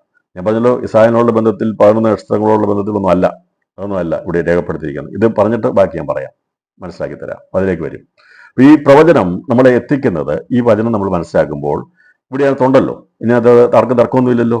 110 സങ്കീർത്തനത്തിൽ പറഞ്ഞിരിക്കുന്ന 1-ാം വാക്യം അതിന്റെ പ്രവൃത്തിയിലേക്ക് എത്തുന്നത് വെളിപ്പാട് പുസ്തകം 12-ാം അധ്യായത്തിലാണെന്നുള്ളതിന് സംശയം ആർക്കെങ്കിലും ഉണ്ടോ? ഉണ്ടെങ്കിൽ അൺമ്യൂട്ട് ചെയ്തിട്ട് അവർക്ക് പറയാം, ഇല്ലെങ്കിൽ ഞാൻ കണ്ടിന്യൂ ചെയ്യും. ഇനിയല്ല പിന്നെ ചോദിച്ചാലും മതി, കുഴപ്പമില്ല, ഞാനത് പറഞ്ഞുതരാം. എത്ര പ്രാവശ്യം ചോദിച്ചാലും പറഞ്ഞുതരാം, ഒരു കുഴപ്പമില്ല. മനസ്സിലായില്ല എന്ന് പറയരുത്. നാളെ ഞങ്ങൾക്ക് അറിയത്തില്ലായിരുന്നു, ഒന്ന് പഠിച്ചോ, ഞങ്ങൾ പഠിച്ചു, എന്ത് മനസ്സിലാവും ഒന്നും. ചിലർക്ക് ഭയങ്കര ക്ലാസ് കേൾക്കും, ക്ലാസ് കേട്ടിട്ട് അയ്യോ ഭയങ്കര ക്ലാസ് ആയിരുന്നു, ഭയങ്കര മീറ്റിംഗ് ആയിരുന്നു. ഞാൻ ഒരാൾ 3 ദിവസം ക്ലാസ് കഴിഞ്ഞ ഒരാൾ ചോദിച്ചു, എന്നോട് പറഞ്ഞു ഭയങ്കര മെസ്സേജ് ആയിരുന്നു പറഞ്ഞു. ഞാൻ ചോദിച്ചു എന്താ അവിടെ പഠിപ്പിച്ചത്? ഉള്ളി തൊലിച്ചു പോലെ, ഉള്ളിക്കൊന്നും പറയാനില്ല. പറഞ്ഞാന്നറിയോ, ഭയങ്കര മെസ്സേജോ, ഭയങ്കര ക്ലാസ് ആയിരുന്നു കേട്ടോ.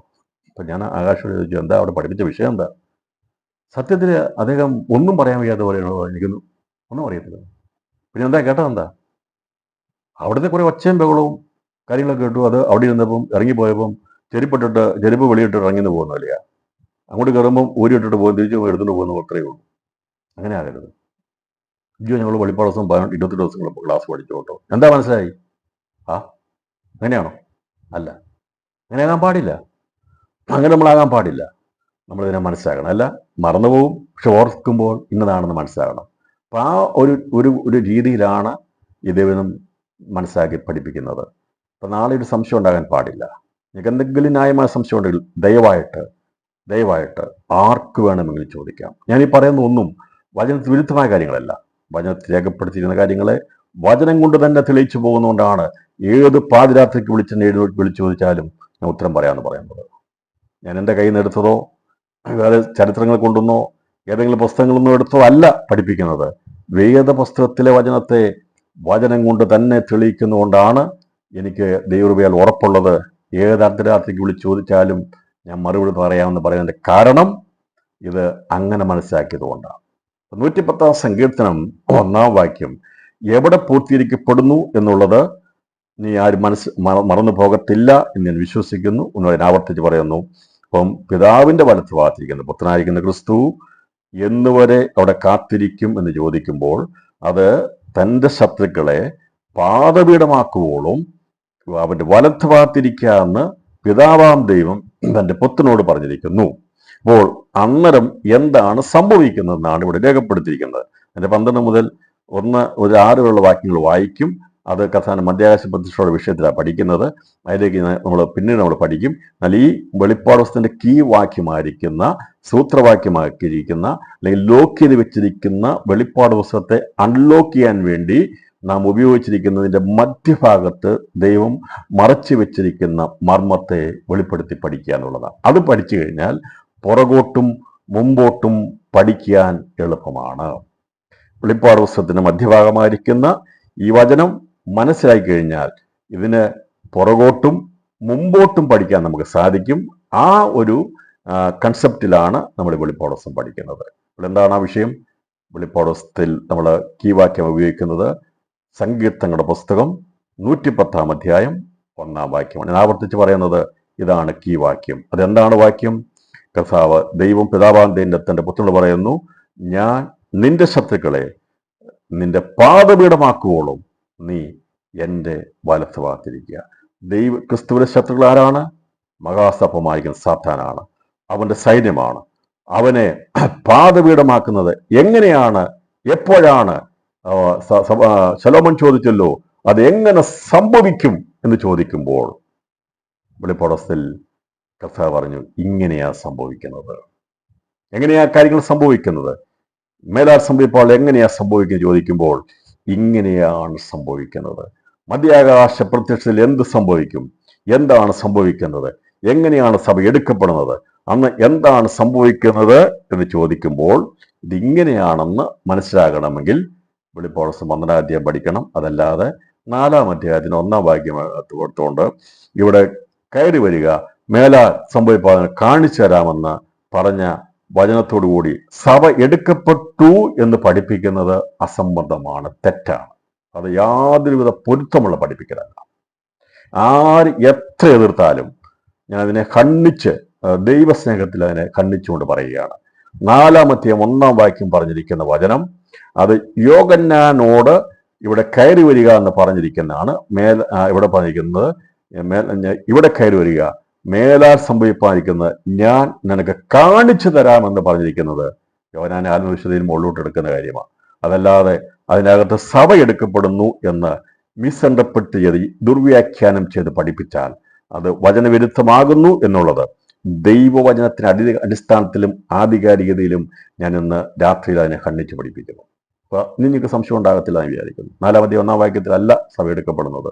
അത് യോഹന്നാനാണ് പറയുന്നത്, ഇവിടെ കയറി വരിക, മേലാൽ സംഭവിപ്പാനിരിക്കുന്നത് ഞാൻ കാണിച്ചുതരാം. അത് മുതൽ ഇത് മുഴുവനും രേഖപ്പെടുത്തിയിരിക്കും മേലാൽ സംഭവിപ്പാനുള്ള കാര്യങ്ങളാണ്. പിന്നെ ആത്മവിശ്വാസം പലതായിട്ടുണ്ട്. നമ്മൾ 5 ആത്മവിശ്വാസത്തെ കുറിച്ച് പഠിക്കും, 4 തോന്നുന്നു. നമ്മളത് ഓരോന്ന് വ്യക്തമായിട്ട് പഠിക്കും. ഇവിടെ ഈ പറയുന്ന വചനം നമ്മൾ മനസ്സിലാക്കിയപ്പോൾ ഇതിനകത്ത് ഇനി ഞാൻ കൂടുതൽ അതിനെക്കുറിച്ച് വിശദീകരിക്കേണ്ട ആവശ്യമില്ല, സമയം പോയി നിർത്താൻ ആഗ്രഹിക്കുകയാണ്. പിന്നെ സ്വർഗത്തിൽ യുദ്ധമുണ്ടായി, എന്താണ് നമ്മൾ വിശദമായി പഠിക്കും. യുദ്ധമുണ്ടായി, മീഖായേലും അവന്റെ ദൂതന്മാരും. ഈ സ്വർഗദൂതന്മാരെ കുറിച്ച് ചെറിയ പഠനമൊക്കെ അറിഞ്ഞിരിക്കണം, മനസ്സിലാക്കിയിരിക്കണം.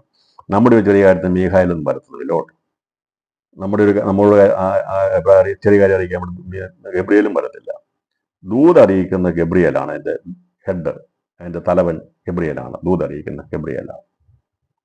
യുദ്ധങ്ങളുടെ ബന്ധത്തിൽ അതിന്റെ അധിപൻ മീഖായേലാണ്. മീഖായേൽ അവന്റെ ദൂതന്മാരും. ആകാശയുദ്ധത്തിന്റെ 2 പാർട്ടികളാണ്. ഒന്ന് മീഖായേലും അവന്റെ ദൂതന്മാരും. 2 മഹാസർപ്പമായിരിക്കുന്ന പിശാശും അവന്റെ ദൂതന്മാരും. എന്തിനു വേണ്ടി യുദ്ധം? ആർക്ക് വേണ്ടി യുദ്ധം? ഒരു യുദ്ധത്തിന് കാരണമുണ്ട്. യുദ്ധത്തിന്റെ ഫലം എന്താണെന്നുള്ളത്. ഒരു യുദ്ധത്തിന് ഒന്നിലധികം കക്ഷികളുണ്ടായിരിക്കും. യുദ്ധത്തിൻ്റെ കാരണമുണ്ടായിരിക്കും, യുദ്ധത്തിനൊരു ഫലമുണ്ടായിരിക്കും, ഒരു റിസൾട്ട് ഉണ്ടായിരിക്കും. ഈ 3 കാര്യങ്ങളാണ് സംഭവം. അല്ല വെറുതെ യുദ്ധം ഉണ്ടാകുകയല്ല. അപ്പൊ ഇവിടെ എന്തിനാണ് യുദ്ധം ഉണ്ടായത്? എവിടെ വെച്ചാണ് യുദ്ധം ഉണ്ടായത്? ആരൊക്കെ തമ്മിലാണ് യുദ്ധം ഉണ്ടായത്? എന്തിനു വേണ്ടിയാണ് യുദ്ധം ഉണ്ടായത്? യുദ്ധത്തിന് ശേഷം എന്താണ് സംഭവിച്ചത്? ഇത്രയും കാര്യങ്ങളാണ് വെളിപ്പാട് ദിവസം 12-ാം അധ്യായത്തിൽ പറഞ്ഞിരിക്കുന്നത്. മനസ്സിലായല്ലോ? ഇനി ഇത് വായിച്ചാൽ മതി. എന്തിനു വേണ്ടിയാണ് യുദ്ധം ഉണ്ടായത്? യുദ്ധം ഉണ്ടായി എന്ത് സംഭവിച്ചു? അന്നേരം അതിൻ്റെ അനന്തഫലങ്ങൾ എന്തൊക്കെയാണ് എന്നുള്ളതാണ് ബാക്കിയുള്ള ഭാഗങ്ങൾ. ഇതാണ് വെളിപ്പാട് ദിവസം 12-ാം അധ്യായത്തിൽ പറഞ്ഞിരിക്കുന്നത്. ഇത് നമ്മളതിനെ വളരെ ശക്തമായ രീതിയിൽ വെളിപ്പാട് ദിവസം നമ്മൾ വ്യാഖ്യാനിച്ചിട്ട് അത് ഏതൊക്കെയാണെന്ന് മനസ്സിലാകും. ഇന്ന് രാത്രിയിൽ ഞാൻ ഈ സന്ദേശം ഇവിടെ 12-ാം അധ്യായം ഈ കീ വാക്കുകൾ മാത്രം പറഞ്ഞുകൊണ്ട് ഈ സന്ദേശം ഇവിടെ അവസാനിപ്പിക്കാം. ദൈവം ബാക്കിയുള്ള ദിവസങ്ങളിൽ നമുക്കതേക്കുറിച്ച് ചിന്തിക്കാം. 7 മുതൽ 9 വരെയുള്ള വാക്യങ്ങൾ ഒന്നുകൂടെ ഞാൻ വായിക്കുന്നു. പിന്നെ സ്വർഗത്തിൽ യുദ്ധമുണ്ടായി, ഇതുവരെ സംഭവിച്ചിട്ടില്ല. സ്വർഗത്തിൽ എന്ന് പറഞ്ഞാൽ സ്വർഗത്തിലല്ല. സ്വർഗത്തിൽ ഒരു പ്രശ്നവും ഉണ്ടാകത്തില്ല. അവിടെ പിശാചിന് കയറി ചെല്ലാൻ കഴിയത്തില്ല. കാരണം അവിടെ ചെന്ന് കഴിഞ്ഞാൽ കർത്താവിൻ്റെ ഹെഡ് ക്വാർട്ടേഴ്സ് ചെല്ലാൻ ആരെ കൊണ്ട് പറ്റും? സാധാരണ പറ്റുമോ? ചെല്ലാൻ പറ്റത്തില്ല. സ്വർഗം എന്ന് പറയുന്നത് പറുദീസയാണ്. നമ്മൾ പറയുന്നത് മധ്യാകാശം എന്ന് പറയുന്നത്, അതിനാണ് സ്വർഗം എന്ന് പറയുന്നത്. 3-ാം സ്വർഗത്തിലൂടെ എടുക്കപ്പെട്ടു. വിശുദ്ധന്മാർ വിശ്രമിക്കുന്ന പറുദീസയിൽ 3 സ്വർഗങ്ങളുണ്ട്. 1, 2, 3 സ്വർഗങ്ങൾ. അതേക്കുറിച്ച് നമ്മൾ പഠിക്കും. ഈ 3-ാം സ്വർഗം വരെ ആണ് സാത്താന് സഞ്ചരിപ്പാൻ ദിവസാന്തം കൂടി. അവിടെ അപവാദം പറഞ്ഞുകൊണ്ട് നടക്കുക. അവിടെ ഇപ്പോഴും അപവാദം പറഞ്ഞു നടക്കുന്നുണ്ട്. പണ്ടാണ് അവിടെ ഇരുന്ന് അവിടുന്ന് അവനെ വെട്ടി താഴെയിട്ടത്, സമാഗപൂർവ്വത്തെ അവനെ വെട്ടി താഴെയിട്ടത്. അപ്പം 3-ാം സ്വർഗം വരെ അഥവാ പറുദീസയിൽ സഞ്ചാര സ്വാതന്ത്ര്യം ദൈവം കൊടുത്തിട്ടുണ്ട്. അപ്പോൾ അവൻ അവിടുന്ന് വശീകരിക്കുന്ന അവൻ്റെ ദൂതന്മാരുമായിട്ടാണ് ഈ മീഖായേലിനോടും അവൻ്റെ ദൂതന്മാരോടും യുദ്ധം ചെയ്യുന്നത്. പിന്നെ സ്വർഗത്തിൽ യുദ്ധമുണ്ടായി. പിന്നെ എന്ത് കഴിഞ്ഞപ്പോഴാണ്? പിന്നെ ഞാൻ മുകളിൽ ഒരു സംഭവം നടന്നിട്ടുണ്ട്. ഒരു ആൺകുട്ടിയെ പ്രസവിക്കുന്നുണ്ട്. ഈ ആൺകുട്ടി ഏതാണ്, ഈ സ്ത്രീ ഏതാണ് എന്നുള്ള വിഷയങ്ങളൊക്കെ ഇതിന് മുമ്പോട്ടുള്ള കാര്യങ്ങൾ നമ്മൾ ചിന്തിക്കും. ഇതിന് ശേഷം ബാക്കിയുള്ള കാര്യങ്ങളെക്കുറിച്ച് നമ്മൾ ചിന്തിക്കും. ഇന്ന് രാത്രിയിൽ ഈ കീ വേർഡ് ഉപയോഗിച്ച് 110-ാം സംഗീതം 1-ാം വാക്യം എവിടെ പൂർത്തീകരിക്കുന്നു എന്നുള്ളതിന് വരുമ്പോൾ നിങ്ങൾ വേഗത്തിൽ 110-ാം സംഗീതം 1-ാം വാക്യം വായിച്ചിട്ട് അതിനോടുള്ള ബന്ധത്തിൽ ബാക്കിയുള്ള 7 ഭാഗങ്ങളും നമുക്ക് മനസ്സിലാക്കാൻ സാധിക്കും. മത്തായി, മർക്കോസ്, ലൂക്കോസ് രേഖപ്പെടുത്തി, അപ്പോസ്തലനായ പത്രോസ് രേഖപ്പെടുത്തി, എബ്രായ ലേഖനത്തിൽ 2 പ്രാവശ്യ സ്ഥലങ്ങളിൽ പൗലോസ് രേഖപ്പെടുത്തി. അത് സംഭവിക്കുന്ന എവിടെ എന്ന് പറയുമ്പോൾ വേഗത്തിൽ നമ്മുടെ കണ്ണെത്തേണ്ടത് വെളിപ്പാട് ദിവസം 12-ാം അധ്യായം അതിൻ്റെ 7 മുതൽ 9 വരെയുള്ള വാക്യങ്ങളാണ്. ഒന്നുകൂടെ വായിക്കാം. പിന്നെ സ്വർഗത്തിൽ യുദ്ധമുണ്ടായി, മീഖായേലും അവന്റെ ദൂതന്മാരും മഹാസർപ്പത്തോട് പടവെട്ടി, തൻ്റെ ദൂതന്മാരുമായി മഹാസർപ്പവും പടവെട്ടി ജയിച്ചില്ലതാനും. സ്വർഗത്തിൽ അവരുടെ സ്ഥലം പിന്നെ കണ്ടതുമില്ല. ഭൂതലത്തെ മുഴുവൻ തെറ്റിച്ചു കളയുന്ന പിശാചും സാത്താനുമെന്ന മഹാസർപ്പമായ പഴയ പാമ്പിനെ ഭൂമിയിലേക്ക് തള്ളിക്കളഞ്ഞു. ഭൂമിയിലേക്ക് തള്ളിക്കളഞ്ഞു പറഞ്ഞാൽ ഞാൻ നിന്റെ ശത്രുക്കളെ നിന്റെ പാതവിടമാക്കുവോളും നീ എന്റെ വലത്ത് ഭാഗത്തിരിക്കുക എന്ന വചനപ്രകാരം ഇതിവിടെയാണ് സംഭവിക്കുന്നത്. എന്ന പഴയ പാമ്പിനെ ഭൂമിയിലേക്ക് തള്ളിക്കളഞ്ഞു. അവന്റെ ദൂതന്മാരെയും അവനോട് കൂടെ തള്ളിക്കളഞ്ഞു. അപ്പോൾ ഇവിടെ സംഭവിച്ചിരിക്കുന്നത് പാദപീഠത്തിങ്കിലേക്ക് സാത്താന്റെ വീഴ്ചയാണ്. സാത്താന്റെ വീഴ്ച അത് നമുക്കറിയാം, അവനെന്നും വീണുകൊണ്ടിരിക്കുകയാണ്. വീണ് അവസാനമായി നിത്യ നരകാഗ്നിയിലേക്ക് ദൈവം തള്ളിക്കളയും. അതുവരെയും അവന് വീഴ്ചയുണ്ട്. പാദപീഠമാക്കും, കാൽ കീഴാക്കും, പിന്നീട് വെണ്ണീറാക്കി കളയും. ഇങ്ങനെയാണ് സാത്താന്റെ വീഴ്ചയെക്കുറിച്ച് പഠിക്കുമ്പോൾ മനസ്സിലാകുന്നത്. നമുക്കറിയാം, തന്നെത്താൻ താഴ്ത്തുന്നവൻ ഉയർത്തപ്പെടും, തന്നെത്താൻ ഉയർത്തുന്നവൻ താഴ്ത്തപ്പെടും. ഉയർത്തിയ സാത്താനെ ഓരോ പടിപടിയായി ദൈവം തള്ളിക്കളയും, പാദപീഠത്തിലേക്ക് തള്ളിക്കളയും, അവനെ കാൽ കീഴാക്കിയിടും. അതിനുശേഷമായി കാൽ കീഴിൽ വെണ്ണീറായി എന്നേക്കുമായി നിത്യനരകം. ഇങ്ങനെയാണ് സാത്താന്റെ വീഴ്ചയെക്കുറിച്ച് മനസ്സിലാക്കുന്നത്. അപ്പോൾ ഇവനെ ഈ ഭൂതത്തെ മുഴുവൻ തെറ്റിച്ചു കളയുന്ന പിശാചും സാത്താനും എന്ന മഹാസർപ്പമായ പഴയ പാമ്പിനെ ഭൂമിയിലേക്ക് അഥവാ ക്രിസ്തുവിന്റെ പാദപീഠത്തിലേക്ക് തള്ളിക്കളഞ്ഞു. അവരുടെ ദൂതന്മാരെയും അവനോടുകൂടെ തള്ളിക്കളഞ്ഞു. ഇത് സംഭവിക്കുമ്പോൾ സങ്കീർത്തനത്തിൽ 110 സങ്കീർത്തനത്തിൽ 1 വാക്യത്തിൽ എഴുതിയിരിക്കുന്ന ഭാഗം പൂർത്തീകരിക്കപ്പെടും. പിതാവിന്റെ വലത്ത് ഭാഗത്തിരിക്കുന്ന പുത്രനായിരിക്കുന്ന ക്രിസ്തു അന്നുവരെയാണ് പിതാവിന്റെ വലത്ത് ഭാഗത്തിരിക്കുന്നത്. അപ്പോൾ എപ്പോഴാണ് സന്ദർഭം? ഏത് സന്ദർഭത്തിലാണ് എടുക്കുന്നത്? പിശാചിനെ ഭൂമിയിലേക്ക് തള്ളിക്കളയുമ്പോൾ ഇവിടുന്ന് ഒരാൺകുട്ടിയെ സ്വർഗീയ സിംഹാസനത്തിലേക്ക് എടുക്കപ്പെടും. അപ്പോൾ ആൺകുട്ടി പ്രതിദാനം ചെയ്യുന്നത് ആദ്യജാതന്മാരുടെ സഭ അഥവാ ജയാളികളുടെ സഭയാണ്. അതിനോടാണ് യുദ്ധമുണ്ടാകുന്നത്.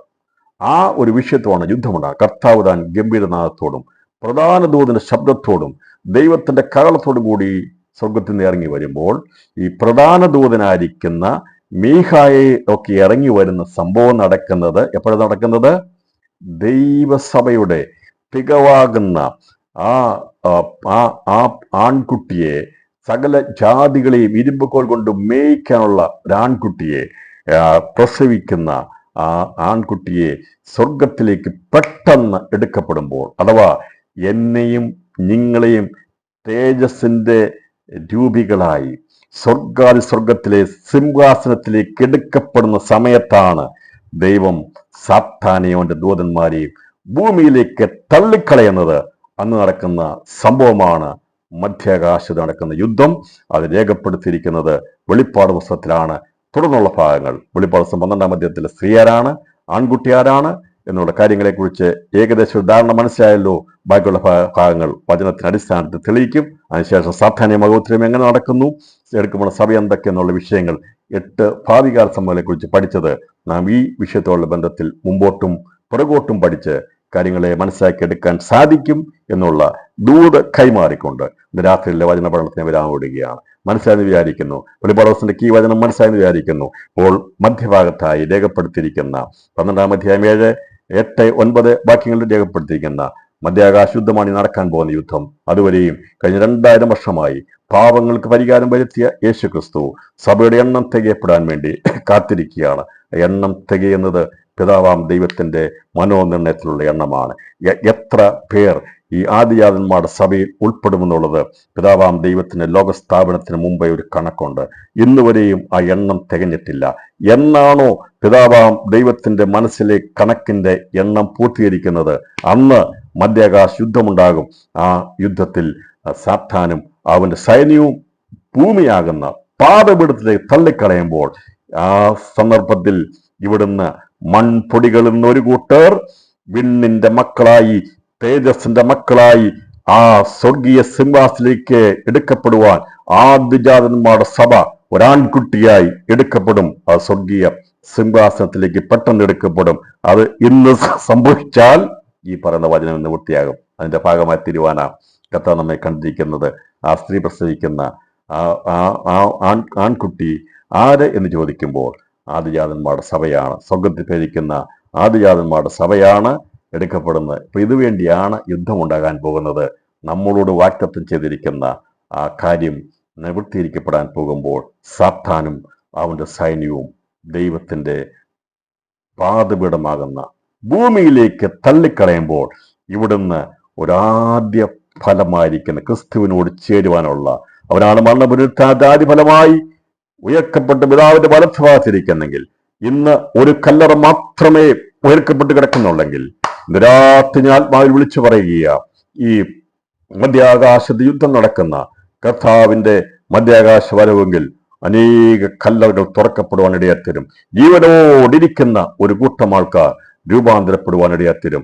ഇന്ന് ഒരു കല്ലറ മാത്രമേ തുറക്കപ്പെട്ടിട്ടുള്ളൂ.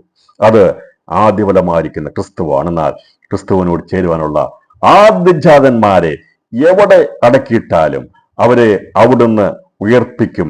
കർത്താവിന്റെ മധ്യാകാശ വരവെങ്കിൽ അതിനെ തടയാൻ വേണ്ടിയാണ് സാത്താൻ അവൻ നിൽക്കുന്നെങ്കിൽ അവനെ പരാജയപ്പെടുത്താൻ വേണ്ടി മീഖായേലും ദൂതന്മാരും ഇറങ്ങി വന്ന് യുദ്ധം ചെയ്ത് അവനെ പരാജയപ്പെടുത്തി താഴെയിടുമ്പോൾ ഇവിടുന്ന് എന്നെയും നിങ്ങളെയും കൊണ്ട് കർത്താവിന്റെ പരിശുദ്ധാത്മാവ് പിതാവാം ദൈവത്തിന് കയ്യിൽ പോകുവാൻ ചെല്ലുമ്പോൾ പിതാവിന്റെ വലത്ത് ഭാഗത്ത് നിന്ന് പുത്രനായിരിക്കുന്ന ക്രിസ്തു മധ്യാകാശത്തിൽ വന്ന് നമ്മെ സ്വീകരിച്ചുകൊണ്ട് ആനയിച്ച് സ്വർഗീയ സിംഹാസനത്തിലേക്ക് കൊണ്ടുപോകും. ഇന്ന് വരെയും നിന്നെ ആരും ഒരുപക്ഷെ സ്വീകരിക്കാൻ വന്ന് കാണത്തില്ലായിരിക്കാം, ആരും നിന്നെ ആനയിച്ചു കൊണ്ടുപോയിട്ടില്ലായിരിക്കാം, അതെല്ലാം ഒരുപക്ഷെ നടക്കാത്ത കാര്യമായിരിക്കാം. എന്നാൽ ഇന്ന് രാത്രി ഞാൻ ആത്മാവിൽ പറയുക, നമ്മെ ആനയിച്ചു കൊണ്ടുപോകുവാൻ, നമ്മെ സ്വീകരിച്ചു കൊണ്ടുപോകുവാൻ പുത്രനായിരിക്കുന്ന ദൈവം വലത്ത് ഭാഗത്ത് കാത്തിരിക്കുക. ഞാനും നിങ്ങളും വിലയുള്ളതാ. നമുക്ക് വേണ്ടി ഇനി യുദ്ധം നടക്കാൻ പോകുന്നത്. രാത്രി കലമുയർത്ത് സ്തോത്രം ചെയ്താട്ട്. ഇവിടെ ആരും നിന്നെ ആനയിച്ചു കൊണ്ടുപോകാൻ കാണത്തില്ല, സ്വീകരിക്കാൻ ആരും കാണത്തില്ല. ദൈവം ആരും നിന്നെ കാണത്തില്ലായിരിക്കും. അവിടെ ഇറങ്ങി വന്നാൽ ആരും നിന്നെ സ്വീകരിക്കാൻ കാണത്തില്ല. വലിയ വലിയ ആൾക്കാർ വരുമ്പോൾ അവിടെ പലരും വരാറുണ്ട്, വലിയ വലിയ സന്നാഹങ്ങൾ വരാറുണ്ട്. പക്ഷേ പ്രിയപ്പെട്ടവരെ, അവരേക്ക് നമുക്കറിയാമല്ലോ, ഉന്നതനായിരിക്കുന്ന വ്യക്തി ഒരു എയർപോർട്ടിൽ വന്നു കഴിഞ്ഞാൽ അവിടെ ബ്ലോക്ക് ഉണ്ടാകും, എല്ലാ യാത്രകളും നിർത്തും. എന്നാൽ ഇവിടുന്ന് അവന് വേണ്ടി തിരഞ്ഞെടുക്കപ്പെടുന്ന മണവാട്ടി സഭയെ ആകാശത്തിലൂടെ ഞാൻ എന്നും ആകാശത്തിലേക്ക് നോക്കി സംസാരിക്കാറുണ്ട്. അതെ, എൻ്റെ മണവാളൻ ഇതിലൂടെ കടന്നുപോയതാ. അവൻ പോയ അതേ വഴിയിലൂടെ ഒരു ദിവസം എനിക്കും അതെ അവനോടുകൂടെ ചേരാനുള്ളവരും യാത്ര ചെയ്യുമല്ലോ നോക്കി ഈ ദിവസങ്ങൾ കാത്തിരിക്കുന്ന കൂട്ടത്തിലായി തീരുവാൻ ദൈവാത്മാവിൽ ഞാൻ ദൂതറിയിക്കുക. നമ്മെ സ്വീകരിക്കാൻ വേണ്ടി പിതാവിന്റെ വലത്ത് ഭാഗത്തിരിക്കുന്ന ക്രിസ്തു അവൻ മധ്യാകാശത്തിലേക്ക് ഇറങ്ങി വരുമ്പോൾ അവനോടുകൂടെ സ്വർഗീയ ദൂതഗണങ്ങൾ മീഖായേലിന്റെ സൈന്യമുണ്ടായിരിക്കും. ഇവിടെ ദൈവത്തിന്റെ പരിശുദ്ധാത്മാവ് ഒരുക്കിക്കൊണ്ടുപോകുന്ന ദൈവസഭയുടെ പുനരുത്ഥാനത്തെ തടയാൻ വേണ്ടി, ഒരു വിധത്തിലും കൊണ്ടുപോയിരിക്കാൻ വേണ്ടി അവന്റെ സൈന്യമായി സാത്താൻ അവൻ യുദ്ധത്തിന് അവൻ കാഹളം അവൻ ഒരുക്കുമ്പോൾ, അവൻ കാര്യങ്ങൾ ഒരുക്കുമ്പോൾ അവന് ശബ്ദിക്കാൻ പോലും ഇടകൊടുക്കാതെ അവനെ വെട്ടി അവനെ തള്ളി താഴേക്കിടുന്നതിനെയാണ് ഇവിടെ പറഞ്ഞിരിക്കുന്നത്. അന്ന് ദൈവത്തിന്റെ സഭ സ്വർഗാസ്വർഗത്തിലേക്ക് എത്തും. ഇന്ന് രാത്രിയിൽ നമുക്ക് കണ്ണുകളയർത്തി ദൈവത്തോട് പറയാം, കർത്താവേ, ഇത്ര വലിയമായിരിക്കുന്ന ഒരു വലിയ പദവിയിലേക്ക് കൊണ്ടുപോകുവാൻ ഞാൻ എന്തുള്ളൂ. യേശു വീട്ടിൽ വരുന്ന പാട്ടിനെ കുറിച്ച് കേട്ടിട്ടുണ്ട്. നീ എൻ്റെ പുരയ്ക്കകത്ത് വരാൻ യോഗ്യനല്ലെന്ന് പാടാറുണ്ട്. അതൊന്നും അല്ല പ്രിയപ്പെട്ടവരെ വലിയ കാര്യം. ഏറ്റവും വലിയ കാര്യം ഈ സ്വർഗീയ സിംഹാസനത്തിലേക്ക് എടുക്കപ്പെടുവാൻ നാം എന്തുള്ളൂ. ഇത് രാത്രിയിൽ എല്ലാവരും ദൈവത്തിന് സമർപ്പിച്ചാട്ടെ, അതേ കർത്താവിന് സമർപ്പിച്ചാട്ടെ. പ്രിയപ്പെട്ടവരെ, ഇത്രമാത്രം വിലയേറിയ ഒരു ബഹുമാന്യമായ പദവി ഈ പുഴുക്കളായിരിക്കും നമുക്ക് ദൈവം തന്നിരിക്കുകയാണ്. അവന്റെ മണവാട്ടിയായി നമ്മെ സ്വീകരിക്കാൻ വേണ്ടിയാ യേശു മധ്യാകാശത്ത് ഇറങ്ങി വരുന്നത്. നമ്മെ കൊണ്ടുപോയി എവിടെയായിരുത്തുന്നത്? തൻ്റെ സിംഹാസനത്തിരുത്തും. ദൈവകരങ്ങൾ ദൈവത്തിന്റെ സന്നിധിയിൽ നന്ദിയുള്ള സന്തോഷമുള്ള ഹൃദയത്തോടെ കരമുയർത്തി സ്തോത്രം ചെയ്താട്ട്. ഇന്ന് രാത്രി പറ, ഞാനും നിങ്ങളും വിലയുള്ളവരാണോ, മാന്യതയുള്ളവരാണോ? കർത്താവ് പറഞ്ഞല്ലോ, നിങ്ങൾ മാനിക്കപ്പെടും, ആദരിക്കപ്പെടും. അതെ, നമ്മെ ആദരിക്കുവാൻ വേണ്ടി യേശു കർത്താവ് കാത്തിരിക്കുന്നു. എത്ര പേർക്ക് അതിനുവേണ്ടി സമർപ്പിക്കാൻ കഴിയും? അവന്റെ സന്നിധിയിൽ ഏൽപ്പിച്ചു കൊടുക്കുന്നവരെ അവന്റെ മണവാട്ടിയായി സ്വർഗീയ സിംഹാസനത്തിലേക്ക് കൊണ്ടുപോകാൻ വേണ്ടി സ്വർഗം കാത്തിരിക്കുമ്പോൾ, പരിശുദ്ധാത്മാവ് ഒരുക്കിക്കൊണ്ടിരിക്കുമ്പോൾ രാത്രി ഏൽപ്പിച്ചു കൊടുക്കാം.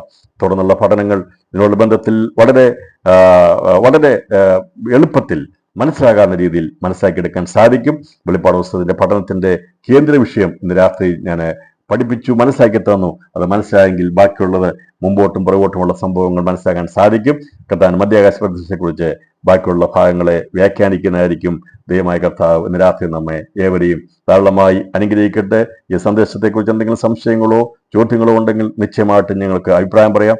മനസ്സിലായെങ്കിൽ മനസ്സിലായെന്ന് പറയാം, ഇല്ലെങ്കിൽ ഇല്ലെന്ന് പറയാം. രാത്രിയിൽ മനസ്സിലായാലും ഇല്ലെങ്കിലും വചനം സത്യമാണ്, കേട്ടത് സത്യമാണ്, അത് സംഭവിക്കുക തന്നെ ചെയ്യും.